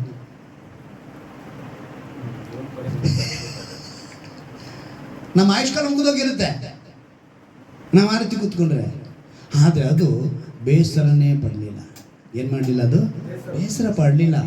ತನಗಿರುವಂಥ ಶಕ್ತಿಯಲ್ಲಿ, ತನಗಿರುವಂಥ ಸಾಮರ್ಥ್ಯದಲ್ಲಿ ಅದೇನು ಮಾಡ್ತಾ ಇದೆ? ತನ್ನ ಕೈಗಳಿಂದ ಎತ್ಕೊಂಡೋಗಿ ಒಂದೊಂದೇ ಮಣ್ಣನ್ನು ಎತ್ಕೊಂಡೋಗಿ ಗೂಡು ಕಟ್ಟಿ. ಇನ್ನೊಂದೇನು ಗೊತ್ತಾ? ಟೀಮ್ ವರ್ಕ್ ಅಂದರೆ ಅವ್ರ ಹತ್ರನೇ ಜಾಸ್ತಿ. ಯಾರ ಹತ್ರ? ಇರುವೆ ಹತ್ರ ಟೀಮ್ ವರ್ಕ್. ನಮ್ಮ ಹತ್ರ ಅಕ್ಕ ತಂಗಿ ಅಣ್ಣ ತಮ್ಮದ್ರಲ್ಲೇ ಟೀಮ್ ಇಲ್ಲ. ಇನ್ನೆಲ್ಲಿ ಬೇರೆಯವ್ರ ಹತ್ರ ನಾವು ಟೀಮ್ ಮಾಡ್ತೀವಾ? ಟೀಮ್ ಲೀಡರ್ ಅಂದರೆ ಏನು ಅಂತ ಹೇಳಿ? TL ಅಂದರೆ ಆ ಟೀಮ್ ಲೀಡ್ರು ಎಲ್ಲರನ್ನೂ ಕರೆಕ್ಟಾಗಿ ನಡೆಸಬೇಕು. ಲೀಡರ್ ಅಂದ್ರೇ, ನಾಯಕ ಅಂದ್ರೆ ಏನು ಮಾಡಬೇಕು? ನಡೆಸಬೇಕು. ಅವರಲ್ಲಿ ಆ ನಾಯಕನೇ ಇಲ್ಲ. ಯಾರಿಗೆ? ವಾಕ್ಯ ಏನಂತ ಹೇಳಿದೆ? ಸುಕ್ಕಿಯಲ್ಲಿ ತನ್ನ ತೀನಿಯನ್ನು ಇಡಿಸಿಕೊಳ್ಳುವುದು ಹೇಗೆ? 7ನೇ ವಾಕ್ಯ. ಅದಕ್ಕೆ ನಾಯಕ, ಅಧಿಕಾರಿ, ಪ್ರಭುಗಳು 3 ಜನನೂ ಇಲ್ಲಪ್ಪ. ಆದರೆ ಎಷ್ಟು ಟೀಮ್ ವರ್ಕ್ ಮಾಡ್ತೈತೆ? ಒಗ್ಗಟ್ಟಾಗಿ ಒಂದೇ ಸಾಲಾಗಿ ಹೋಗುತ್ತೆ. ಏನು ತಗೊಂಡು ಹೋಗ್ಬೇಕು ಎಲ್ಲರೂ ಒಂದು ಎತ್ಕೊಳ್ಳೋಕ್ಕಾಗಲಿಲ್ಲ, 4 ಜನ ಸೇರ್ಕೊತಾರೆ. ಅವರು 4 ಜನ ಸೇರಿಕೊಂಡು ಹೊತ್ಕೊಂಡು ಹೋಗ್ತಾರೆ. ಹೊತ್ಕೊಂಡೋಗಿ ತಮ್ಮ ಕೆಲಸವನ್ನು ಸಾಗಿಸ್ಕೊಳ್ತಾರೆ. ಅಂದರೆ ಇನ್ನೊಂದು ಹೇಳಿ, ಸುಗ್ಗಿಯಲ್ಲಿ ಕೂಡಿಸ್ಕೊಳ್ಳುತ್ತಂತೆ, ಕೊಯ್ಲಿನ ಕಾಲದಲ್ಲಿ ಸಂಗ್ರಹಿಸುತ್ತಂತೆ. ಎಷ್ಟೊಂದು ಜ್ಞಾನ ಇವತ್ತು ದೇವರು ನಿಮಗೆ ಅದನ್ನು ಹೇಳ್ಕೊಡ್ತಿದ್ದಾರೆ. ಸುಗ್ಗಿ, ಕೊಯ್ಲಿನ ಕಾಲ ಯಾವುದು? ನಿತ್ಯ ಜೀವಕ್ಕೆ ನೀನು ಹೋಗಬೇಕು. ಈಗ ನಿನಗೆ ಸುಗ್ಗಿ ಕಾಲ. ಏನು ಮಾಡಿಬಿಡ್ಬೇಕು? ನೀನೀಗ ಸರಿ ಹೋಗ್ಬಿಡ್ಬೇಕು. ನ್ಯಾಯಾಧಿಪತಿಯಾಗಿ ಬರ್ತಾರೆ. ಕೊಯ್ಲಿನ ಕಾಲ, ಅವಾಗೇನು ಮಾಡೋಕ್ಕಾಗಲ್ಲ. ಇವತ್ತು ನೀನು ಎಚ್ಚರಿಕೆ ಆಗಿಬಿಟ್ರೆ ನೀನು ಕೊಯ್ಲಿನ ಕಾಲಕ್ಕೆ ಸಂಗ್ರಹಿಸಿರ್ತೀಯ ನೀತಿಯನ್ನು, ನಿತ್ಯ ಜೀವಕ್ಕೆ ಹೋಗೋದಕ್ಕೆ.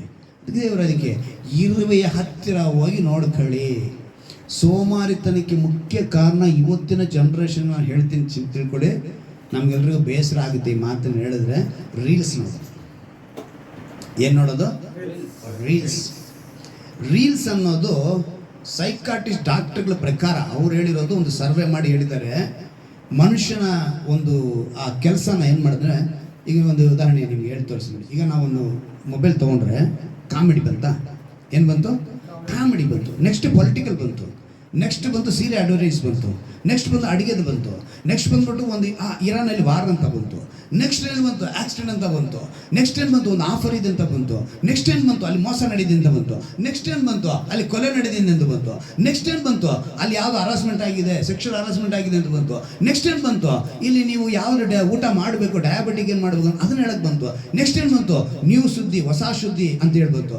ನೆಕ್ಸ್ಟ್ ಏನು ಬಂತು? ಅಲ್ಲಿ ಹೊಸ ಶೋರೂಮ್ ಬಂದಿದೆ ಅಂತ ಬಂತು. ನೆಕ್ಸ್ಟ್ ಏನು ಬಂತು? ಹೀಗೆ ವಿದೇಶಿನಲ್ಲಿ ಅಲ್ಲಿ ನಡೀತಾ ಇದೆ, ಇಲ್ಲಿ ಇದು ನಡೀತಾ ಇದೆ. ಹೀಗೆ ರೀಲ್ಸ್ ಅಲ್ಲಿ ಒಂದಾದ್ರೆ ಎಕ್ಸೆಟ್ರಾ ಚಿಲ್ಲರೆ ಬರ್ತಾನೆ ಇರುತ್ತೆ. ನಾವೇನು ಮಾಡ್ತಿದ್ವಿ ಅದನ್ನು ಸ್ಕೂಲ್ ಮಾಡ್ಕೊಂಡು ಹೋಗ್ತಾ ಇರ್ತೀವಿ. ನಮ್ಮ ಸಮಯ ಹೋಗ್ತಾ ಇರೋದು ಇಲ್ಲಿ ತಿಂದಾಗ್ತಾ ಇರುತ್ತೆ ಸಮಯನ. ಇದೇನಾಗ್ತಿದೆ ಅಂದರೆ ಮನುಷ್ಯರನ್ನ ಸೋಮೇರಿತನಕ್ಕೆ ತಳ್ಳುತ್ತೆ. ಇನ್ನೂ ನಿಮ್ಗೆ ಅರ್ಥ ಆಗಿ ಹೇಳ್ತೀನಿ. ಎಲ್ಲಿಂದ ನೀವು ಹೊರಗಡೆ ಹೋಗಿ ಬೆಟ್ಟಲ್ಲಿ ಕ್ರಾಸ್ ಮಾಡಿದ ತಕ್ಷಣ ಜನತಾ ಕಾಲನಿ ಸರ್ಕಲಲ್ಲೇ ಒಂದು ಟೀ ಅಂಗಡಿ ಇದೆ, ಆಯಿತಾ? ಅಲ್ಲಿ ನೀವು ಟೀ ಕುಡಿಬೇಕು. ಅಲ್ಲಿ ಟೀ ಕುಡಿದು ಪಕ್ಕದಲ್ಲೇ ಹೋಗಿ ಬೇಕ್ರಿ, ಅಲ್ಲಿ ಬೇಕ್ರಿಯಲ್ಲಿ ಒಂದು ತಿನ್ನಬೇಕು. ಅಲ್ಲಿ ಆಪೋಸಿಟಲ್ಲಿ ಒಂದು ಹೋಟ್ಲು, ಅಲ್ಲಿ ಹೋಗಿ ಒಂದು ತಿನ್ನಬೇಕು. ಅಲ್ಲಿಂದ ಮತ್ತೆ ಆ ಕಡೆಗೆ ಬಂದು ಬೀಡ ಅಂಗಡಿ, ಆ ಬೀಡ ಅಂಗಡಿಯಲ್ಲಿ ಒಂದು ತಿನ್ನಬೇಕು. ಅಲ್ಲಿಂದ ಹಾಗೆ ಸ್ವೀಟ್ ಅಂಗಡಿ, ಅಲ್ಲೊಂದು ತಿನ್ನಬೇಕು. ಮತ್ತು ಎದುರುಗಡೆ ಬಂದರೆ ಇನ್ನೊಂದು ಬಿರಿಯಾನಿ ಅಂಗಡಿ, ಅಲ್ಲೊಂದು ತಿನ್ನಬೇಕು. ಮತ್ತು ಅಲ್ಲಿಂದ ಪಕ್ಕದ ಬೇಕರಿ ಬರುತ್ತೆ, ಅಲ್ಲೊಂದು ತಿನ್ನಬೇಕು. ಹೀಗೆ ಈ ಕಡೆ ಬಂದು ಒಳಗಡೆ ಸಂತೆ ಒಳಗಡೆ ಮಿಕ್ಸರ್ ಅಂಗಡಿ ಅದೆಲ್ಲ ಇದೆ, ಅದನ್ನು ತಿನ್ನಬೇಕು. ಅದನ್ನು ತಿಂದು ಹಂಗೆ ಈ ಕಡೆ ಬನ್ನಿ ಮಯೂರ ಬೇಕ್ರಿ ಮತ್ತು ಮಂಜುನಾಥ ಬೇಕ್ರಿ ಏನೋ ಆ ಬೇಕ್ರಿ ಅದೆಲ್ಲ ತಿನ್ನಬೇಕು. ಮತ್ತು ಆ ಕಡೆ ಬಂದು ಪಾನಿಪುರಿ, ಮಸಾಲೆ ಪುರಿ, ಸ್ವೀಟ್ ಬಿಟ್ಟು ಅಯ್ಯಂಗಾರ ಬಿಟ್ಟು ಹಾಸನ ಸ್ವೀಟ್ಸ್ ಇದೆಲ್ಲ ತಿನ್ಕೊಳ್ಳಿ. ಮತ್ತು ಆ ಕಡೆಯಿಂದ ಹಂಗೆ ಬಂದು ಸಿಲ್ಬೆಲ್ ಪೊಲಿಷನ್, ಆ ಕಡೆ ಬಂದು ಮುಂದೆ ಬಂದು ಹಣ್ಣುಗಳು ಮಾಡ್ತಾರೆ, ಅದನ್ನೆಲ್ಲ ತಿನ್ನಿ. ಮತ್ತು ಆ ಕಡೆ ಲೈನ್ ಬನ್ನಿ, ಸ್ಕೂಲಿಂದ ಬಂದಮೇಲೆ ಮತ್ತೆ ಎಲ್ಲ ಒಂದು 4-5 ಬೇಕ್ರಿ ಇದೆ, ಎಲ್ಲ ಕಡೆ ತಿನ್ನಿ. ಹಿಂಗೆ ಎಲ್ಲ ತಿನ್ಕೊಂಡು ಕ್ರಾಸ್ವರೆಗೂ ಹೋಗ್ಬಿಡ್ಬೇಕು. ಜೀವ ಉಳಿಯುತ್ತಾ ನಿಮ್ಮದು? ಹೊಟ್ಟೆನೇ ಆ ಥರ ತಿನ್ಕೊಳ್ಳಿ. ತಲೆನೇ ಏನಕ್ಕೆ ಇಷ್ಟು ತುಂಬಿಸ್ಕೊತಿದ್ದೀರಾ ನೀವು? ತಲೆನಲ್ಲಿ ಏನು ತುಂಬಿಸ್ಕೊಂತೀರ? ತುಂಬ ವಿಷಯಗಳು ತುಂಬಿಸ್ಕೊಂಡು. ಮೆದುಳಿನ ಶಕ್ತಿ ಕುರಿತು ಹೇಳ್ತೀನಿ, ಚೆನ್ನಾಗಿ ಜ್ಞಾಪಕದಲ್ಲಿ ಇಟ್ಕೊಳ್ಳಿ. ಈ ಮೆದುಳಿನ ಶಕ್ತಿ 25 ಲಕ್ಷ GB ಕೆಪಾಸಿಟಿ ಡಾಕ್ಟರ್ ಹೇಳಿರೋದು. ಎಷ್ಟು? 25 ಲಕ್ಷ GB ಕೆಪಾಸಿಟಿ ಈ ಮೆದುಳಿಗಿದೆ. ಅಂದರೆ ಚಿಕ್ಕ ಮಕ್ಕಳಿಗೆ ಅಂದರೆ ಲೆಕ್ಕಾಚಾರ ಒಂದು 300ರಿಂದ 400 ಗ್ರಾಮ್ ಇರುತ್ತೆ ನಮ್ಮ ಮೆದುಳು. ಎಷ್ಟಿರುತ್ತೆ? 300ರಿಂದ. ದೊಡ್ಡವ್ರಿಗೆ 1300ರಿಂದ 1400 ಮೆದುಳಿ ಇರೋದು ಅಂತ ಅಳತೆ, ಆ ತೂಕ ನಾನು ಹೇಳ್ಬೋದು. ಇಷ್ಟೇ ಇರೋದು. ಇದರಲ್ಲಿ 86 ಮಿಲಿಯನ್ ನ್ಯೂರಾನ್ಸ್ ಇದೆಯಂತೆ. ಎಷ್ಟು? 86 ಮಿಲಿಯನ್ಸ್. ಮೆದುಳಿನ ಶಕ್ತಿ ಎಂಥ ದೇವರು, ನಮ್ಮ ದೇವರು ನೋಡಿ. ಅದರಲ್ಲಿರೋ ಇಷ್ಟರಲ್ಲಿ ಎಷ್ಟು ಶಕ್ತಿನ ತುಂಬಿಸಿಕ್ಕಿದ್ದಾರೆ. ಆದರೆ ಮನುಷ್ಯ ಅದಕ್ಕೆ ಕೆಲಸ ಕೊಡ್ತಿಲ್ಲ. ಅದಕ್ಕೆ ದೇವರು ಹೇಳಿದ್ದು ಪೂರ್ಣ ಹೃದಯ ಅಂತ ಹೇಳಿದ್ರೆ, ಆ ಹೃದಯದಲ್ಲಿ ಬೇಕಾದಷ್ಟು ತುಂಬಿಸ್ಕೊಳ್ತಾ ಇದ್ದಾನೆ. ಏನು ಮಾಡ್ತಿದ್ದಾನೆ ಇವನು? ತುಂಬ ತುಂಬಿಸ್ಕೊಳ್ತಾನೆ. ದೇವರು ಅದ್ಭುತವಾದ ಸಾಮರ್ಥ್ಯದಿಂದ ತುಂಬಿದ ಮನುಷ್ಯ ತನ್ನನ್ನು ಅತಿ ಸಾಮರ್ಥ್ಯದಿಂದ ನೆನೆಸ್ಕೊಂಡು ಏನು ಮಾಡ್ತಾನೆ? ಶಾರೀರಿಕವಾಗೂ ಆತ್ಮಿಕವಾಗೂ ಹಳ್ಳಕ್ಕೆ ಬಿದ್ದೋಗ್ತಾ ಇದ್ದಾನೆ. ಶಾರೀರಿಕವಾಗೂ ರೋಗಿ ಆಗ್ತಾನೆ, ಆತ್ಮಿಕತೆಯಲ್ಲಿ ಬೆಳೆದಿದ್ರೆ ಆತ್ಮಿಕತೆಯಲ್ಲಿ ರೋಗಿ ಆಗ್ತಾ ಇದ್ದಾನೆ. ಕಾರಣ ಏನು? ಎರಡಕ್ಕೂ ಈ ಪಾಪ ಎಂಬುದು ಒಂದು ಕಡೆ ಆತ್ಮಕ್ಕೆ ರೋಗವಾಗಿದ್ದರೆ, ಇನ್ನೊಂದು ನಮ್ಮ ಆಹಾರ ಪದ್ಧತಿಗಳಲ್ಲಿ ನಮ್ಮ ಸ್ವಭಾವಗಳಿಂದ ನಾವು ರೋಗಕ್ಕೆ ಬೀಳ್ತೀವಿ. ಈಗ ಯೋಚನೆ ಮಾಡಬೇಕು, ಹೇಗೆ ಬರ್ತೈತೆ ರೋಗ, ಹೆಂಗೆ ಬರುತ್ತೆ ಅಂತ ಯೋಚನೆ ಮಾಡಿ. ನಮ್ಮ ಟೆಕ್ನಾಲಜಿ ಇಂಪ್ರೂವ್ ಆಗ್ತಿದೆ. ಅದಕ್ಕೆ ಹೇಳಿದ್ರು ಭಯ ಭಕ್ತಿಯುಳ್ಳ ಜನರಿಗೆ ಅಂತ ಹೇಳಿದ್ರು. ನೀನು ದೇವರ ಮಾತಿಗೆ ವಿಧೇಯನಾಗಿ, ದೇವರ ವಾಕ್ಯಕ್ಕೆ ನೀವು ವಿಧೇಯನಾದರೆ ರಕ್ಷಣೆ ಎಲ್ಲ ವಿಷಯದಲ್ಲೂ. ಆರೋಗ್ಯದ ವಿಷಯದಲ್ಲಿ ರಕ್ಷಣೆ, ನಿನ್ನ ವಿದ್ಯೆಯಲ್ಲಿ ರಕ್ಷಣೆ, ಹೋಗುವಾಗಲೂ ರಕ್ಷಣೆ, ಬರುವಾಗಲೂ ರಕ್ಷಣೆ, ಎಲ್ಲದರಲ್ಲೂ ರಕ್ಷಣೆ ಕೊಡ್ತಾರೆ. ಅವ್ರು ಹತ್ತಿರ ಇರ್ತಾರೆ, ಸತ್ಯವಾಗಿ ಇರ್ತಾರೆ. ಏನು ಹೇಳ್ತಾ ಇರ್ತಾರೆ? ಸತ್ಯವಾಗಿ ಹೇಳ್ತೀನಿ, ರಕ್ಷಣೆ ಹತ್ತಿರ ಇದೆ. ಆಗ ನಿನ್ನಲ್ಲಿ, ನಿನ್ನ ದೇಶದಲ್ಲಿ, ನಿನ್ನ ರಾಜ್ಯದಲ್ಲಿ ನನ್ನ ಮಹಿಮೆ ಇರುತ್ತೆ. ಈಗ ಅದಕ್ಕೆ ಇನ್ನೂ ನಿಮ್ಗೆ ಅರ್ಥವಾಗಿ ಹೇಳ್ತೀನಿ. ದೇವರ ಮಾತು ಸತ್ಯವಾದ ನೆರವೇರುವಂಥ ಒಂದೇ ಒಂದು ಮಾತಿನಲ್ಲಿ ನಿಲ್ಲಿಸಿದ್ದಾರೆ. ಪ್ರಧಾನ ಆಜ್ಞೆ ಏನು? ಬರೀ ಪ್ರೀತಿನಾ? ಚೆನ್ನಾಗಿ ಹೇಳ್ಬೇಕು, ಸರಿಯಾಗಿ ಹೇಳ್ಬೇಕು. ಏನು ದೇವರು ಹೇಳಿದ್ದಾರೆ? ಇಡೀ ಸತ್ಯವಾದ ನೆರವೇರುತ್ತೆ. ನಿನ್ನಂತೆಯೇ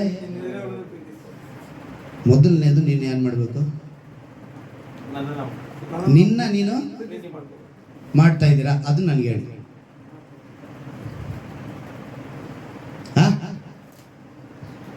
ನಾವು ಮಾಡ್ತಾ ಇದ್ರೆ ಅಟ್ಲೀಸ್ಟ್ ಒಂದು 80% ನಮ್ಮ ಶರೀರನ ಕಾಪಾಡ್ಕೊಳ್ತೀವಿ.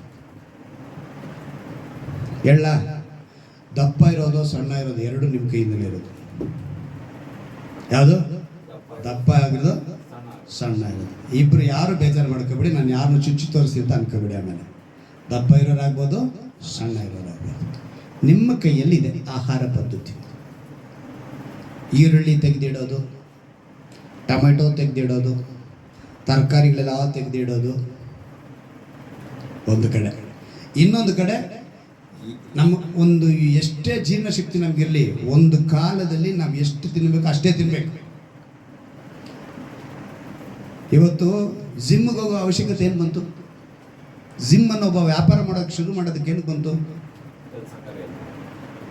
ಒಂದು ದಿವಸದಲ್ಲಿ ಗರಡಿ ಮನೆ ಅಂತ ಇತ್ತು. ಯಾವ ಮನೆ? ಏನಕ್ಕೆ ಗರಡಿ ಮನೆ? ಯೋಗ ಏನಕ್ಕೆ? ಇವೆಲ್ಲವೂ ನಮ್ಮ ಶರೀರವನ್ನು ಆರೋಗ್ಯ ಇಟ್ಕೊಳ್ಳೋದು ಆರಂಭಿಸಿದ್ದು. ಆದರೆ ಇವತ್ತು ಗರಡಿ ಮನೆ ಜಿಮ್ ಆಯಿತು. ಏನಂತೆ, ನಾನು ಹೊಟ್ಟೆ ಬೇಕು ಅಂದರೆ 6 ಪ್ಯಾಕ್ ಬೇಕು ಅಂದರೆ 8 ಪ್ಯಾಕ್ ಇಲ್ಲ 6 ಪ್ಯಾಕ್ ಇರೋದು ಅಲ್ವಾ. 6 ಪ್ಯಾಕ್ ಬೇಕು ಅಂದರೆ ನಾನು ಜಿಮ್ಗೆ ಹೋಗ್ಬೇಕು. ಆಮೇಲೆ 6 ಪ್ಯಾಕ್ ಬೇಡ ಅಂದರೆ ಮತ್ತೆ ಅದೇ ಒಂದು 6 ತಿಂಗಳು ಬಿಟ್ಟರೆ ಅದು ಹೊಟ್ಟೋಗುತ್ತೆ. 6 ಪ್ಯಾಕ್ ಮೇಂಟೈನ್ ಮಾಡಬೇಕು ಅಂದರೆ ಇವೆಲ್ಲ ಏನಕ್ಕೆ ಬಂತು ಅಂದರೆ ನಮ್ಮ ಆರೋಗ್ಯ ನಾವು ಕೆಡಿಸ್ಕೊಳ್ಳೋದ್ರಿಂದ ಅದು ಬಂತು. ದೇವರೊಂದು ಮಾತನ್ನು ಹೇಳ್ತಾರೆ ಜ್ಞಾನೋಕ್ತಿಗಳಲ್ಲಿ 4ನೇ ಅಧ್ಯಾಯದಲ್ಲಿ ಒಂದು ಮಾತನ್ನು ಹೇಳ್ತಾರೆ.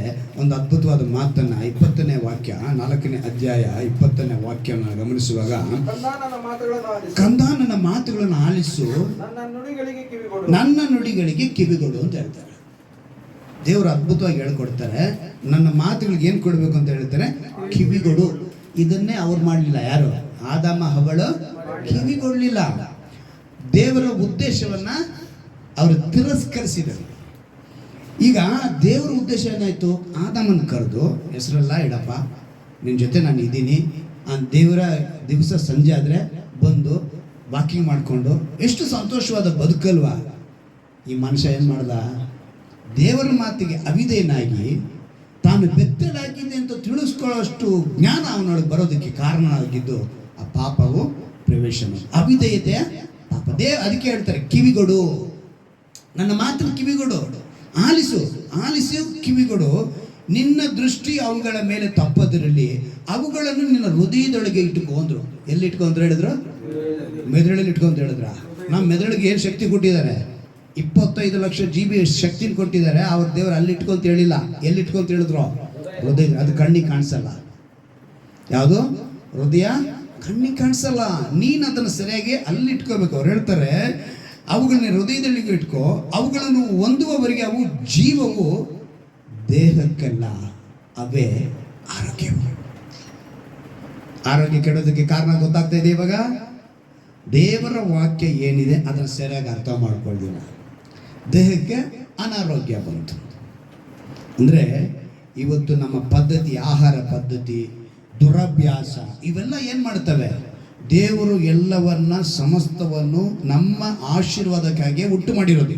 ಆದರೆ ಮನುಷ್ಯ ಅವುಗಳನ್ನು ದಾಟಿ ಬೇರೆ ಚಿಂತನೆಯಿಂದ ಇವತ್ತು ಈ ಒಂದು ಶಾಪಕ್ಕೋ ಅಥವಾ ಆಶೀರ್ವಾದದಿಂದ ದೂರ ಆಗೋದಕ್ಕೋ ಕಾರಣನಾಗ್ತಾನೆ. ಅದಕ್ಕೆ ಇಲ್ಲಿ ವಾಕ್ಯ ಹೇಳಲ್ಪಡಿದೆ, ನಿನ್ನ ಹೃದಯವನ್ನು ಬಹು ಜಾಗರೂಕತೆಯಿಂದ ಕಾಪಾಡಿಕೋ, ಅದರೊಳಗಿಂದ ಜೀವಧಾರೆಗಳು ಹೊರಡುವವು. ಸೊಟ್ಟ ಮಾತುಗಳನ್ನು ನಿನ್ನಿಂದ ತೊಲಗಿಸಿ ಬಿಡು, ತುಟಿಗಳ ವಕ್ರತೆಯನ್ನು ದೂರ ಮಾಡು, ನೆಟ್ಟಗೆ ದೃಷ್ಟಿಸು, ನಿನ್ನ ಕಣ್ಣುಗಳು ನಿನ್ನ ಮುಂದೆಯೇ ಇರಲಿ. ನನ್ನ ಕಣ್ಣು ಎಲ್ಲಿರಬೇಕು? ನನ್ನ ಮುಂದೆನೇ ಇರಬೇಕು. ನನ್ನ ಕಣ್ಣು ಇನ್ನೊಬ್ಬರ ಮೇಲೆ ಇರಬಾರ್ದು. ದೇವರು ಅಷ್ಟು ಸ್ಪಷ್ಟವಾಗಿ ಹೇಳ್ಕೊಡ್ತಿದ್ದಾರೆ. ಆವಾಗ ನನ್ನ ಒಂದು ಇಂದು ಈ ಮಾತನ್ನು ನಾವು ನೆರವೇರಿಸಿದ್ವಾ? ನಿನ್ನಂತೆ ನಿನ್ನನ್ನು ಪ್ರೀತಿಸ್ತಾ ಇದೆಯಾ? ಮೇಕಪ್ ಮಾಡುವಂಥ ವಿಷಯಗಳಾಗ್ಬೋದು, ನಾವು ಬಟ್ಟೆ ಧರಿಸುವಂಥ ವಿಷಯಗಳಾಗ್ಬೋದು, ಆಹಾರ ಪದ್ಧತಿ ಆಗ್ಬೋದು, ಯಾವುದನ್ನು ನೀವು ತೆಗೆದುಕೊಂಡ್ರೂ ಕೂಡ ನಾವು ದೇವರಿಗೆ ಪ್ರಿಯವಾಗಿದ್ದೇವಾ? ಜ್ಞಾನೋಕ್ತಿಗಳು 23 ವಾಕ್ಯ ಹೇಳಿದ್ದೆ, ನೀನು ಹೊಟ್ಟೆ ಬಾಕನಾಗಿದ್ದರೆ ಕಂಠಕ್ಕೆ ಕತ್ತಿ ಹಾಕಿಕೋ. ಏನಂತ? ಹೊಟ್ಟೆ ಬಾಕನಾಗಿದ್ರೆ ಊಟ ಮಾಡೋದಕ್ಕೋ, ಹೊಟ್ಟೆ ಹಸಿವು ಊಟ ಮಾಡೋದಕ್ಕೋ ದೇವ್ರು ಹೇಳ್ತಿಲ್ಲ. ಹೊಟ್ಟೆ ಬಾಕನಾಗಿದ್ರೆ ಅಂದರೆ ಕೆಲವು ಮಕ್ಕಳು ನೀರು ಕೊಡ್ತಾ ಇದ್ರೆ ತಿಂತಾನೆ ಇರ್ತವೆ, ಆಮೇಲೆ ಏನಾಗ್ಬಿಡ್ತವೆ? ಅಜೀರ್ಣ ಆಗಿ. ಅದನ್ನು ಹೆತ್ತವರೇ ನೋಡ್ಕೋಬೇಕು. ಇದೇ ಗುಣ ಕೆಲವರು ದೊಡ್ಡವರಾದ್ಮೇಲೆ ಬರ್ತೈತೆ. ಆಸೆ, ತಿನ್ನೋ ಆಸೆ. ಅವಾಗೇನಾಗುತ್ತೆ? ನಮ್ಮ ಶರೀರದಲ್ಲಿ ಏರುಪೇರು. ಒಂದು ಕಾಲ ಬಂದ ಮೇಲೆ ಕರಗಿಸ್ಬೇಕು ಅಂತ ಹೇಳಿದ್ರೆ ತುಂಬ ಕಷ್ಟಪಡಬೇಕು. ಒಂದು ಕಾಲ ಬಂದ ಮೇಲೆ ಬೆಳೆಸಬೇಕು ಅಂದರೂ ಕೂಡ ಕಷ್ಟಪಡಬೇಕು. ಏನು ಮಾಡಬೇಕು? ಶರೀರನ ಬೆಳೆಸಬೇಕು ಅಂದ್ರೂ ಕಷ್ಟಪಡಬೇಕು, ಶರೀರ ಕರಗಿಸ್ಬೇಕು ಅಂದ್ರೂ ಕಷ್ಟಪಡಬೇಕು. ತುಂಬ ಕಷ್ಟ. ಅದಕ್ಕಿಂತ ಮುಂಚೆ ನಿನ್ನಂತೆಯೇ ಅಂತ ದೇವರು ಹೇಳಿದ ಮಾತು. ನಾನು ಈ ಮಾತನ್ನು ಕೇಳಿದಾಗೆಲ್ಲ ನಾನು ದೇವರಿಗೆ ಕೋಟಿ ಸ್ತೋತ್ರ ಹೇಳ್ತೀನಪ್ಪ, ಎಂಥ ಮಾತು ನಿನ್ನ ಸತ್ಯವಾಗಿ ನಿರ್ವಹಿಸಿದ್ದೆ. ಶಾರೀರಿಕವಾಗಿ, ಆತ್ಮಿಕವಾಗಿ ಆ ಒಂದೇ ಒಂದು ಪದ, ನಿನ್ನಂತೆಯೇ. ನಿನ್ನನ್ನು ಹೇಗೆ ಪ್ರೀತಿ ಮಾಡ್ತೀವಿ ಹಾಗೆ ಬೇರೆಯವ್ರನ್ನ ಪ್ರೀತಿ ಮಾಡು ಅಂತ ಹೇಳಿದ್ರೆ, ನಿನ್ನ ಶರೀರನ, ನಿನ್ನ ಆತ್ಮವನ್ನು ನೀನು ಮೊದಲನೇದಾಗಿ ಪ್ರೀತಿ ಮಾಡ್ತಾ ಇಲ್ಲ. ದೇವರಿಗೆ ಅವಿಧೇಯನಾಗಿ ಇವತ್ತು ಮದ್ಯಪಾನಗ್ರಸ್ತರಾಗಿದ್ದಾರೆ. ದೇವರಿಗೆ ಅವಿಧೇಯರಾಗಿ ನಾನಾ ವಿಧವಾದ ದುರಭ್ಯಾಸಗಳು, ಹಂಸು. ಇವತ್ತು ನಾನು ನೋಡ್ತೀನಿ ರಸ್ತೆಗಳಲ್ಲಿ ಪ್ರತಿಯೊಬ್ಬ ಗಂಡಸು, ಪ್ರತಿಯೊಬ್ಬ ಹೆಂಗಸು ಈ ಹಂಸು ಈ ಏನ ಇದೆಯಲ್ಲ ಅದಕ್ಕೆ ಗುಲಾಮ್ರ ವಿಮಲ್. ಪ್ರತಿಯೊಬ್ಬರು ಅದನ್ನ ಹಾಕ್ತಿರೋದು ಗಂಡಸಿಲ್ಲ. ಪ್ರತಿ ಸಿಗ್ನಲಲ್ಲಿ ನೋಡ್ತೀನಿ, ಒಬ್ಬ ಎಳ್ಕೊತಾನೆ, ಉಜ್ಕೊತಾನೆ, ಎಳ್ಕೊತಾನೆ, ತುಟಿಯಲ್ಲಿ ಇಟ್ಕೊತಾನೆ. ಒಂದೊಂದು ವಿಚಿತ್ರವಾದ ಕಂಪನಿಗಳು ಬಂದವೆ. ಆದರೆ ಇವತ್ತು ಮನುಷ್ಯ ದೇವರ ಮಕ್ಕಳಾಗಿ ಕೆಲವರು ಇಂಥ ಸ್ವಭಾವಗಳಿಗೆ ಗುಲಾಮರಾಗಿ ನಿನ್ನಂತೆ ನಿನ್ನ ಶರೀರ ಪ್ರೀತಿ ಮಾಡ್ತಾ ಇಲ್ಲ. ನೀನು ನಿನ್ನಂತೆ ನಿನ್ನ ಪ್ರೀತಿ ಮಾಡಿದರೆ ನೀನು ಬೇರೆಯವ್ರನ್ನ ಪ್ರೀತಿ ಮಾಡ್ತೀಯ. ನನ್ನ ಶರೀರ ನಾನೇ ಕುಡುಕನಾಗಿದ್ದೀನಿ, ಇನ್ನೊಬ್ಬನ ಕುಡುಕಂತ ನಾನು ಬಿಡಿಸೋದಕ್ಕೆ ಆಗ್ತೀನಿ, ನಾನು ಬಿಡಿಸಲ್ಲ. ನಾನೇ ಅನ್ಸಾಕ್ತಾ ಇದ್ದೀನಿ, ಇನ್ನೊಬ್ಬರು ಅನ್ಸಾಕ್ಬೇಡ ಅಂತ ಹೇಳ್ತೀನಿ ನಾನು. ನಾನೇ ಹೊಟ್ಟೆ ಬಾಕನಾಗಿದ್ರೆ ಇನ್ನೊಬ್ಬ ನನ್ನ ಹೊಟ್ಟೆ ಬಾಕ ನೀನು ತಿನ್ಬೇಡ ಅಂತ ಹೇಳ್ತೀನಿ ನಾನು. ಕಂಠಕ್ಕೆ ಕತ್ತಿ ಹಾಕಿಕೊ ಅಂತ ಹೇಳಿದ್ರೆ ಕತ್ತಿ ತಗೊಂಡು ಕುಯ್ಕೊಂತಾನೆ ಅರ್ಥ. ನಿಲ್ಲಿಸು ಅಂತ ಅರ್ಥ, ಲಿಮಿಟ್ ಇರಲಿ ಅಂತ ಅರ್ಥ. ನಾವು ಹೆಚ್ಚಾದರೆ ಅದು ನಮಗೇನಾಗುತ್ತೆ, ಇವತ್ತು ಈ ಬುದ್ಧಿ ಮಾತುಗಳನ್ನೆಲ್ಲ ಹೇಳಿದ್ರೆ ಅಸಡ್ಡೆ ಮಾಡ್ತಾರೆ. ಏನು ಮಾಡ್ತಾರೆ? ಈ 23ನೇ ಅಧ್ಯಾಯ ಇದೆಯಲ್ಲ, ಜ್ಞಾನಯುಕ್ತಿಗಳು, ಎಂಥ ಪದಗಳಿದೆ ಅಂತ ಹೇಳಿದ್ರೆ ಅಷ್ಟೊಂದು ಅದ್ಭುತವಾದ ಮಾತುಗಳನ್ನ ಬರೀತಾರೆ ದೇವರು. 13ನೇ ವಾಕ್ಯ ನೋಡಿ, ಹುಡುಗನ ಶಿಕ್ಷೆಗೆ ಹಿಂತೆಗೆಯಬೇಡ. ಏನಂತೆ? ಹುಡುಗನ ಶಿಕ್ಷೆಗೆ ಹಿಂತೆಗೆಯಬೇಡ, ಬೆತ್ತದ ಏಟಿಗೆ ಸಾಯನು, ಬೆತ್ತದಿಂದ ಒಡೆ, ಅವನ ಆತ್ಮವನ್ನು ಪಾತಾಳಕ್ಕೆ ಬೀಳದಂತೆ ಕಾಪಾಡು. ಇವತ್ತು ಇದನ್ನ ಏನಾರು ಹೇಳಿಬಿಟ್ರೆ ಕೇಸು, ನಮ್ಮ ಮೇಲೆ, ಹೆತ್ತವ್ರ ಮೇಲೆ ಕೇಸ್. ಬೆತ್ತ ಹಿಡಿದ್ರೆ ಕೇಸ್. ಸ್ಕೂಲಲ್ಲೂ ಹಿಡಿಯೋಂಗಿಲ್ಲ, ಮನೇಲಿ ಹೆತ್ತವರು ಹಿಡಿಯೋಂಗಿಲ್ಲ. ಇದೇನಂತ ಹೇಳ್ತಾರೆ ದೇವರು, ಚೆನ್ನಾಗಿ ಗಮನಿಸಬೇಕು. ಈ ಅಧ್ಯಾಯ ಪೂರ್ತಿ ಒಂದು ಅದ್ಭುತವಾದ ಮಾತುಗಳನ್ನು ದೇವರು ಹೇಳ್ತಾರೆ. 20ನೇ ವಾಕ್ಯ, ಕುಡುಕರಲ್ಲಿಯೂ ಅತಿ ಮಾಂಸ ಭಕ್ಷಕರಲ್ಲಿಯೂ ಸೇರದಿರು, ಕುಡುಕನು ಹೊಟ್ಟೆ ಬಾಕನು ದುರ್ಗತಿಗೆ ಬರುವನು ಅಂತೇಳಿ. ನಿದ್ರಾಸಕ್ತಿಯು ಹರಕು ಬಟ್ಟೆಗಳನ್ನು ಒದಿಸುವುದು, ಹೆತ್ತ ತಂದೆಯ ಮಾತಿಗೆ ಕಿವಿಗಳು, ಮುಪ್ಪಿನಲ್ಲಿಯೂ ತಾಯಿಯನ್ನು ಅಸಡ್ಡೆ ಮಾಡಬೇಡ, ಸತ್ಯವನ್ನು ಎಂದರೆ ಜ್ಞಾನ ಸುಶಿಕ್ಷೆ ವಿವೇಕಗಳನ್ನು ಕೊಂಡುಕೋ. ತಂದೆ ತಾಯಿಗಳ ಮಾತನ್ನ ಯಾರಾದ್ರೂ ಅಸಡ್ಡೆ ಮಾಡಿದ್ರಿ ಅಂತ ಹೇಳಿದ್ರೆ ಶಾಪನ ಸೇರಿಸ್ಕೊಂಡಾಗುತ್ತೆ.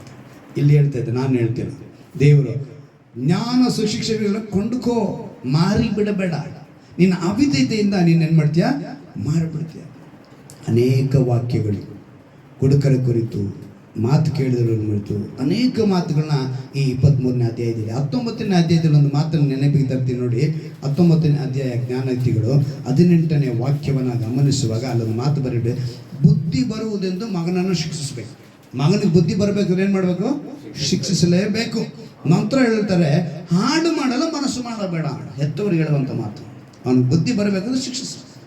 ಇವತ್ತು ಈ ಶಿಕ್ಷೆನ ಯಾರು ಒಪ್ಕೊಳ್ಳಲ್ಲ. 29ನೇ ಅಧ್ಯಾಯದಲ್ಲಿ ಒಂದು ಮಾತು ಬರೆಯಲ್ಪಟ್ಟಿದೆ, 15ನೇ ವಾಕ್ಯ, ಬೆತ್ತ ಬೆದರಿಕೆಗಳಿಂದ ಜ್ಞಾನ ಉಂಟಾಗುವುದು, ಶಿಕ್ಷಿಸದೆ ಬಿಟ್ಟ ಹುಡುಗನು ತಾಯಿಯ ಮಾನವನ್ನು ಕಳೆಯುವನು. ಏನಂತೆ?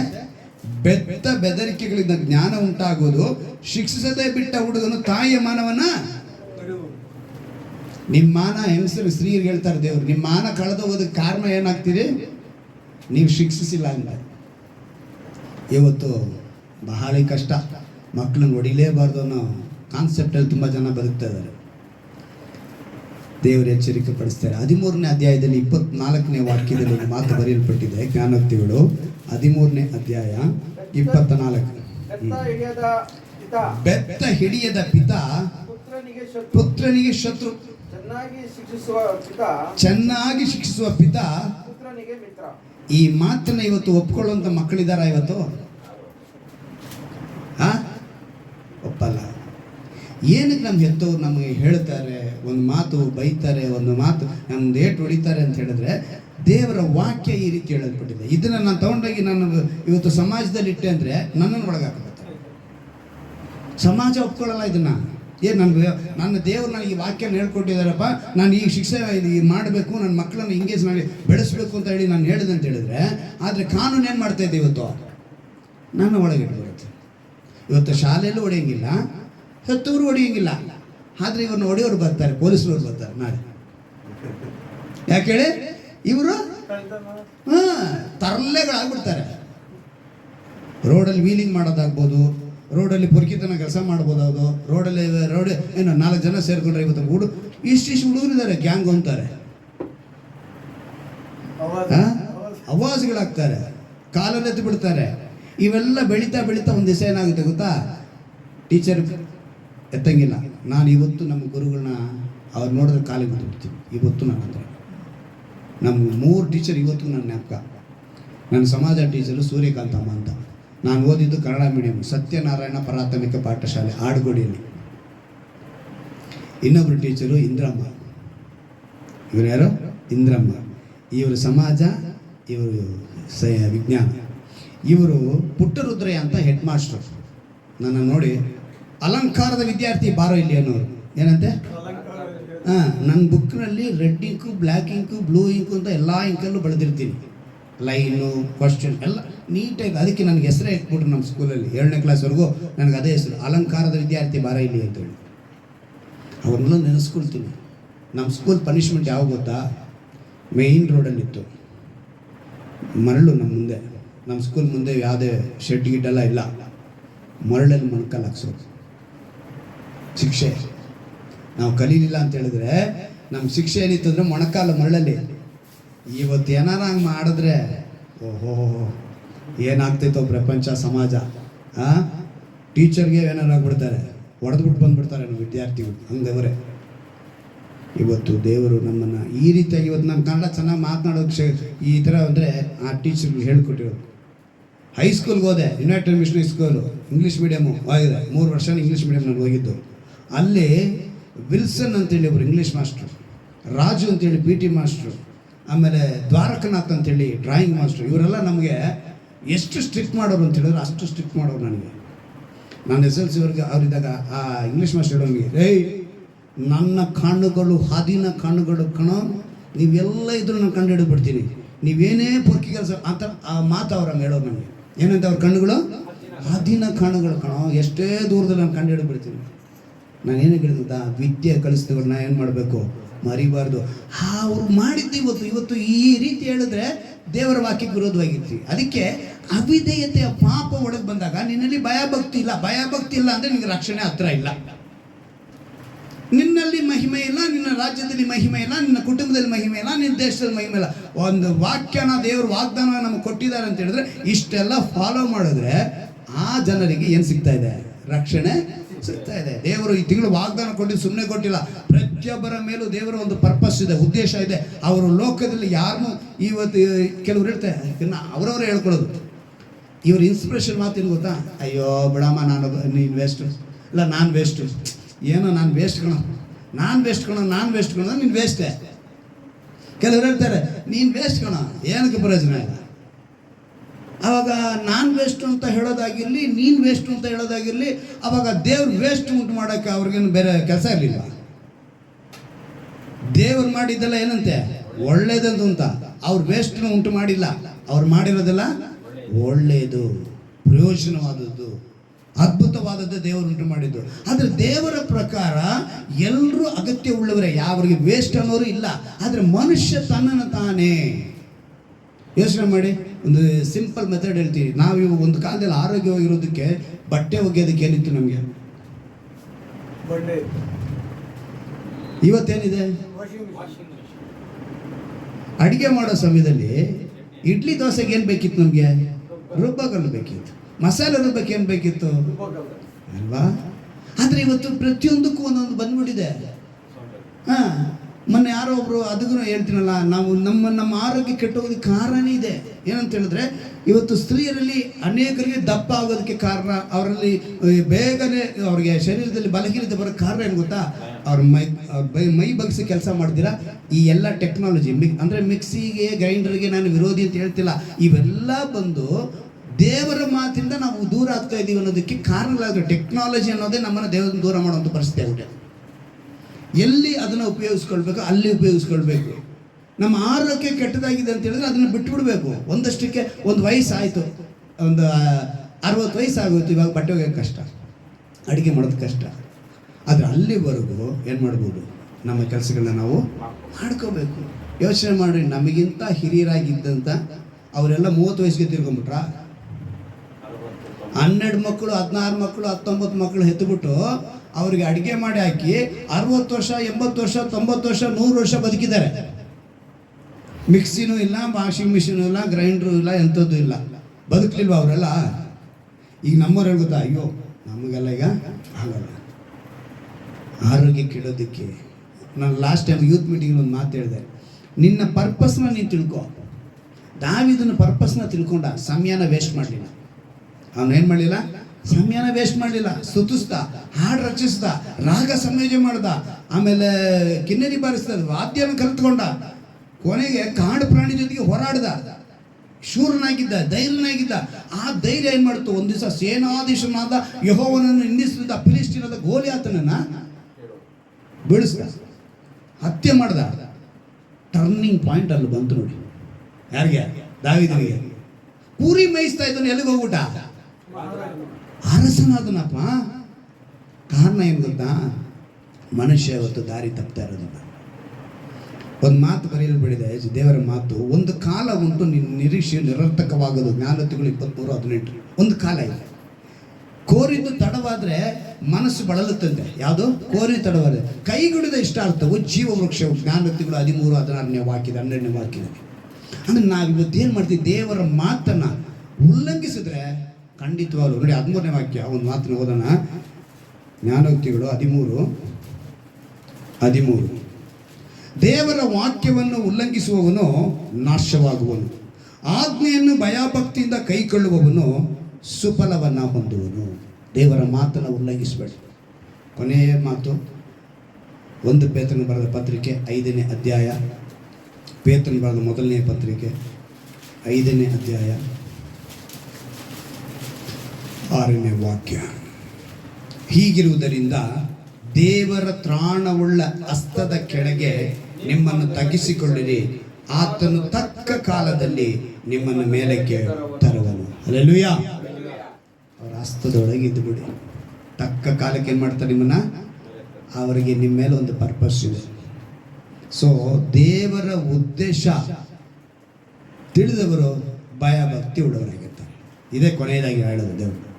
ನೀನು ದೇವರ ಉದ್ದೇಶವನ್ನು ತಿಳ್ಕೊಂಬಿಟ್ರೆ, ಇಲ್ಲಿ ಕುಳಿತಿರುವಂಥ ನಿಮ್ಗೆಲ್ರಿಗೂ ನಿಮ್ಮ ಮೇಲೆ ದೇವರದ್ದು ಒಂದು ಉದ್ದೇಶ ಇದೆ. ಅದನ್ನು ತಿಳಿದ್ರೆ ನೀವು ಭಯ ಭಕ್ತಿ ಉಳ್ಳವರಾಗಿರ್ತೀರ. ರಕ್ಷಣೆ ನಿಮಗೆ ಹತ್ತಿರದಲ್ಲೇ ಇರುತ್ತೆ. ನಿಮ್ಮಲ್ಲಿ, ನಿಮ್ಮ ಕುಟುಂಬದಲ್ಲಿ, ನಿಮ್ಮ ಇರುವಂಥ ಪ್ರಾಂತ್ಯದಲ್ಲಿ, ನಿಮ್ಮ ರಾಜ್ಯದಲ್ಲಿ, ನಿಮ್ಮ ದೇಶದಲ್ಲಿ ದೇವರ ಮಹಿಮೆ ನೆಲೆಗೊಳ್ಳುತ್ತದೆ. ಹಲ್ಲೆಲೂಯಾ. ಈ ಅನುಭವ ಕೊಡಿ ಅಂತೇಳಿ ನಾವೆಲ್ಲ ಮೊಣಕಾಲಕ್ಕೆ ನಾವು ಪ್ರಾರ್ಥನೆ ಮಾಡೋಣವಾ? ದೇವರು ಕೊಟ್ಟೊಂದು ಅದ್ಭುತವಾದ ದಿವಸವನ್ನು ದೇವರು ನಮಗೆ ಅಗಮ್ಯವಾಗಿ ಆಚರಿಸುವಂತೆ ಕೃಪೆ ಮಾಡಿದ್ದಾರೆ. ದೇವರ ಮಾತು ಹೇಳಲ್ಪಟ್ಟಿದೆ, ಒಂದು ಕಾಲ ಉಂಟು ನಿನ್ನ ನಿರೀಕ್ಷೆ ನಿರರ್ಥಕವಾಗದು ಅಂತ ಹೇಳಲ್ಪಟ್ಟಿದೆ. ಆ ಕಾಲದವರೆಗೆ ನಮ್ಮನ್ನು ತಗ್ಗಿಸಿಕೊಳ್ಳುವ. ಕೋರಿದ್ದಕ್ಕೆ ತಡವಾದರೆ ಮನಸ್ಸು ಬಳಲುವುದು, ಕೈಗುಡಿದ ಇಷ್ಟಾರ್ಥವು ಜೀವ ವೃಕ್ಷವು ಹೇಳಲ್ಪಟ್ಟಿದೆ.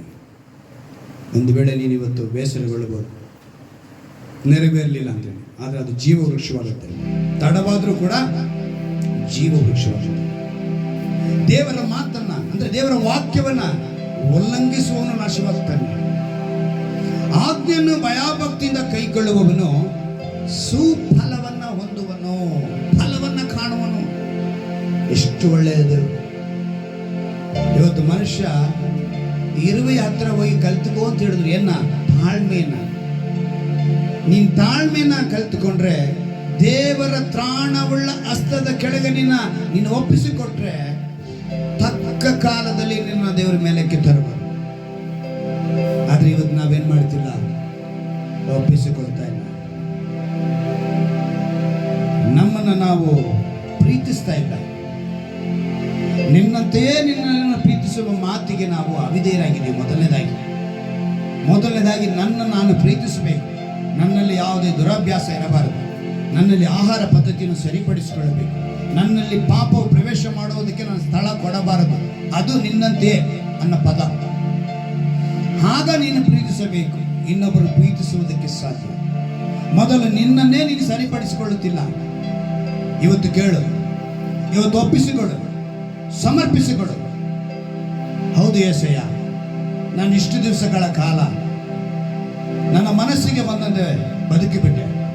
ಆದರೆ ಇವತ್ತು ವಾಕ್ಯವನ್ನು ಕೇಳಿದ ಮೇಲೆ ಇನ್ನು ಮುಂದೆ ನನ್ನನ್ನು ನಾನು ಮೊದಲನೇದಾಗಿ ಪ್ರೀತಿ ಮಾಡಿ, ಹಾಗೆ ನನ್ನ ನೆರೆಯವನನ್ನು ನಾನು ಪ್ರೀತಿ ಮಾಡ್ತೀನಿ. ಮೊದಲನೇದಾಗಿ ನಾನು ಒಳ್ಳೆಯವನಾಗಿ ಇನ್ನೊಬ್ಬರನ್ನು ಒಳ್ಳೆಯವರಾಗಿ ಮಾರ್ಪಡಿಸುವುದಕ್ಕೆ ನಾನು ಪ್ರಯತ್ನ ಮಾಡುತ್ತೇನೆ. ಮಾನಸಾಂತರ ಹೊಂದುವಷ್ಟು ನಾನು ಇನ್ನೊಬ್ಬರಿಗೆ, ಮೊದಲನೇದಾಗಿ ನಾನು ಮಾನಸಾಂತರ ಹೊಂದಬೇಕು. ನನ್ನ ಪಾಪವನ್ನು ಬಿಟ್ಟು ನಾನು ಬರಬೇಕು, ನನ್ನ ಪಾಪದಿಂದ ನಾನು ದೂರವಿರಬೇಕು ಎಂದು ಯಾರ್ಯಾರು ಒಪ್ಪಿಸಿಕೊಡುತ್ತಿದ್ದೀರೋ ಇವತ್ತು ನೀನು ಒಪ್ಪಿಸಿಕೊಡಬೇಕು. ನೀನು ಒಪ್ಪಿಸಿಕೊಟ್ಟಾಗ ಮಾತ್ರವೇ ನೀನು ಭಯಭಕ್ತಿ ಉಳ್ಳವನಾಗಿರ್ತೀಯ. ನೀನು ಭಯಭಕ್ತಿ ಉಳ್ಳವಳಾಗಿರ್ತೀಯ. ದೇವರ ವಾಗ್ದಾನವನ್ನು ನೆನೆಸಿಕೋ. ಭಯಭಕ್ತಿಯುಳ್ಳ ಜನರಿಗೆ ಆತನ ರಕ್ಷಣೆಯ ಹತ್ತಿರವಿರುವುದು ಸತ್ಯ. ಇದರಿಂದ ಆತನ ಮಹಿಮೆ ನಿಮ್ಮ ದೇಶದಲ್ಲಿ ನೆಲೆಗೊಳ್ಳುವುದು. ಮಹಿಮೆ ನೆಲೆಗೊಳ್ಳುವುದಕ್ಕೆ ಕಾರಣ ನೀನು ಭಯಭಕ್ತಿಯಿಂದ ಇರಬೇಕು. ಭಯಭಕ್ತಿ ಇರುವಂತವರು ದೇವರ ಉದ್ದೇಶವನ್ನು ನೆರವೇರಿಸುವವರಾಗಿರುತ್ತಾರೆ. ದೇವರ ಉದ್ದೇಶವನ್ನು ತಿಳಿದುಕೊಂಡವರಾಗಿರುತ್ತಾರೆ. ದೇವರ ಉದ್ದೇಶವನ್ನು ತಿಳಿದವರು ಭಯಭಕ್ತಿ ಉಳ್ಳವರಾಗಿ ಬದುಕುತ್ತಾರೆ. ದೇವರು ಎಲ್ಲರ ಮೇಲೆ ಒಂದು ಉದ್ದೇಶವನ್ನು ನೆರವೇರಿಸಿ, ಆ ದಾಮನಿಂದ ಒಂದು ಉದ್ದೇಶವನ್ನು ನೆರವೇರಿಸಿದ್ರು. ಹಾಗೆ ಸತ್ಯವೇದದಲ್ಲಿ ಅನೇಕ ಭಕ್ತರಿದ್ದಾರೆ, ಅನೇಕ ಪ್ರವಾದಿಗಳಿದ್ದಾರೆ. ಉದಾಹರಣೆಯಾಗಿ ಕುರಿ ಮೇಯಿಸುತ್ತಿದ್ದ ಕುರುಬನಾಗಿದ್ದಂತ ದಾವೀದನು ಅರಸನಾದ. ಕಾರಣ ವ್ಯರ್ಥ ಮಾಡಲಿಲ್ಲ ಸಮಯವನ್ನ. ಕಾರಣ ಅವನು ತನ್ನ ಸಮಯವನ್ನು ಪ್ರಯೋಜನ ಪಡಿಸಿಕೊಂಡ. ಹಾಡು ರಚಿಸಿದ, ರಾಗ ಸಂಯೋಜಿಸಿದ, ಕಿನ್ನರಿ ಬಾರಿಸಿದ, ಅಡವಿ ಮೃಗಗಳೊಂದಿಗೆ ಹೋರಾಡಿದ. ಕೊನೆಯದಾಗಿ ಸೇನಾಧೀಶನಾದ ಯೆಹೋವನನ್ನ ನಿಂದಿಸುವಾಗ ಆ ಸೇನಾಧೀಶನ ಹೆಸರಿನಿಂದಲೇ ಆ ಫಿಲಿಷ್ಟಿಯನಾದ ಆ ಗೋಲಿಯಾತನನ್ನ ಎದುರಿಸಿ ಜಯವನ್ನ ಸಾಧಿಸಿಕೊಂಡ. ಇವತ್ತು ನೀನು ನಾನು ಅಂತ ಅನುಭವದೊಳಗೆ ಬರಬೇಕು. ಹೌದು ರಾಜ, ಈ ಅನುಭವದೊಳಗೆ ನಡೆಸು ಅಂತೇಳಿ ಒಪ್ಪಿಸಿಕೊಡುವಂತ ಪ್ರತಿಯೊಬ್ಬರ ಮೇಲೆ ನಿನ್ನ ವಿಶೇಷವಾದ ಉದ್ದೇಶವನ್ನು ನೆರವೇರಿಸು. ಕರ್ತನೆ, ಬೆತ್ತ ಹಿಡಿಯದ ಪಿತ ಪುತ್ರನಿಗೆ ಶತ್ರು. ಈ ಮಾತನ್ನು ಇವತ್ತು ಅನೇಕರು ಅಂಗೀಕರಿಸುವುದಿಲ್ಲಪ್ಪ. ಆದರೆ ಸತ್ಯವೇದ ಸ್ಪಷ್ಟವಾಗಿ ಹೇಳ್ತಾ ಇದೆ, ಹೆತ್ತವರು ತಮ್ಮ ಮಕ್ಕಳನ್ನ ಶಿಕ್ಷಿಸಿ ಅವರನ್ನು ಒಳ್ಳೆಯ ದಾರಿಗೆ ತರಬೇಕು. ಹಾಗೆಯೇ ಕರ್ತನೆ, ಪ್ರತಿಯೊಬ್ಬ ಸ್ತ್ರೀ ಪುರುಷನು ದೇವರ ಮಾತಿಗೆ ವಿಧೇಯರಾಗಬೇಕು. ಎಲ್ಲರೂ ದೇವರ ಉದ್ದೇಶವನ್ನು ತಿಳಿದವರಾಗಿ ಭಯಭಕ್ತಿ ಉಳ್ಳವರಾಗಿ ಬದುಕಬೇಕೆಂದು ನಿನ್ನ ವಾಕ್ಯದ ಮೂಲಕ ಇವರನ್ನು ಬಲಪಡಿಸಿರುವುದಕ್ಕಾಗಿ ಸ್ತೋತ್ರ ರಾಜ.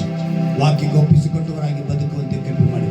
ಈ ವಾಕ್ಯನ ಆನ್ಲೈನ್ನಲ್ಲಿ ಯೂಟ್ಯೂಬ್ನಲ್ಲಿ ಕೇಳಿದ ಯಾರೇ ಆಗಿದ್ದರೂ ಕೂಡ ಒಂದು ವಿಶೇಷವಾದ ಆಶೀರ್ವಾದ ಅವರ ಮೇಲೆ ಇಳಿಯಬೇಕಾಗಿ ನಾವು ಪ್ರಾರ್ಥಿಸ್ತೇವೆ ಕರ್ತನೆ.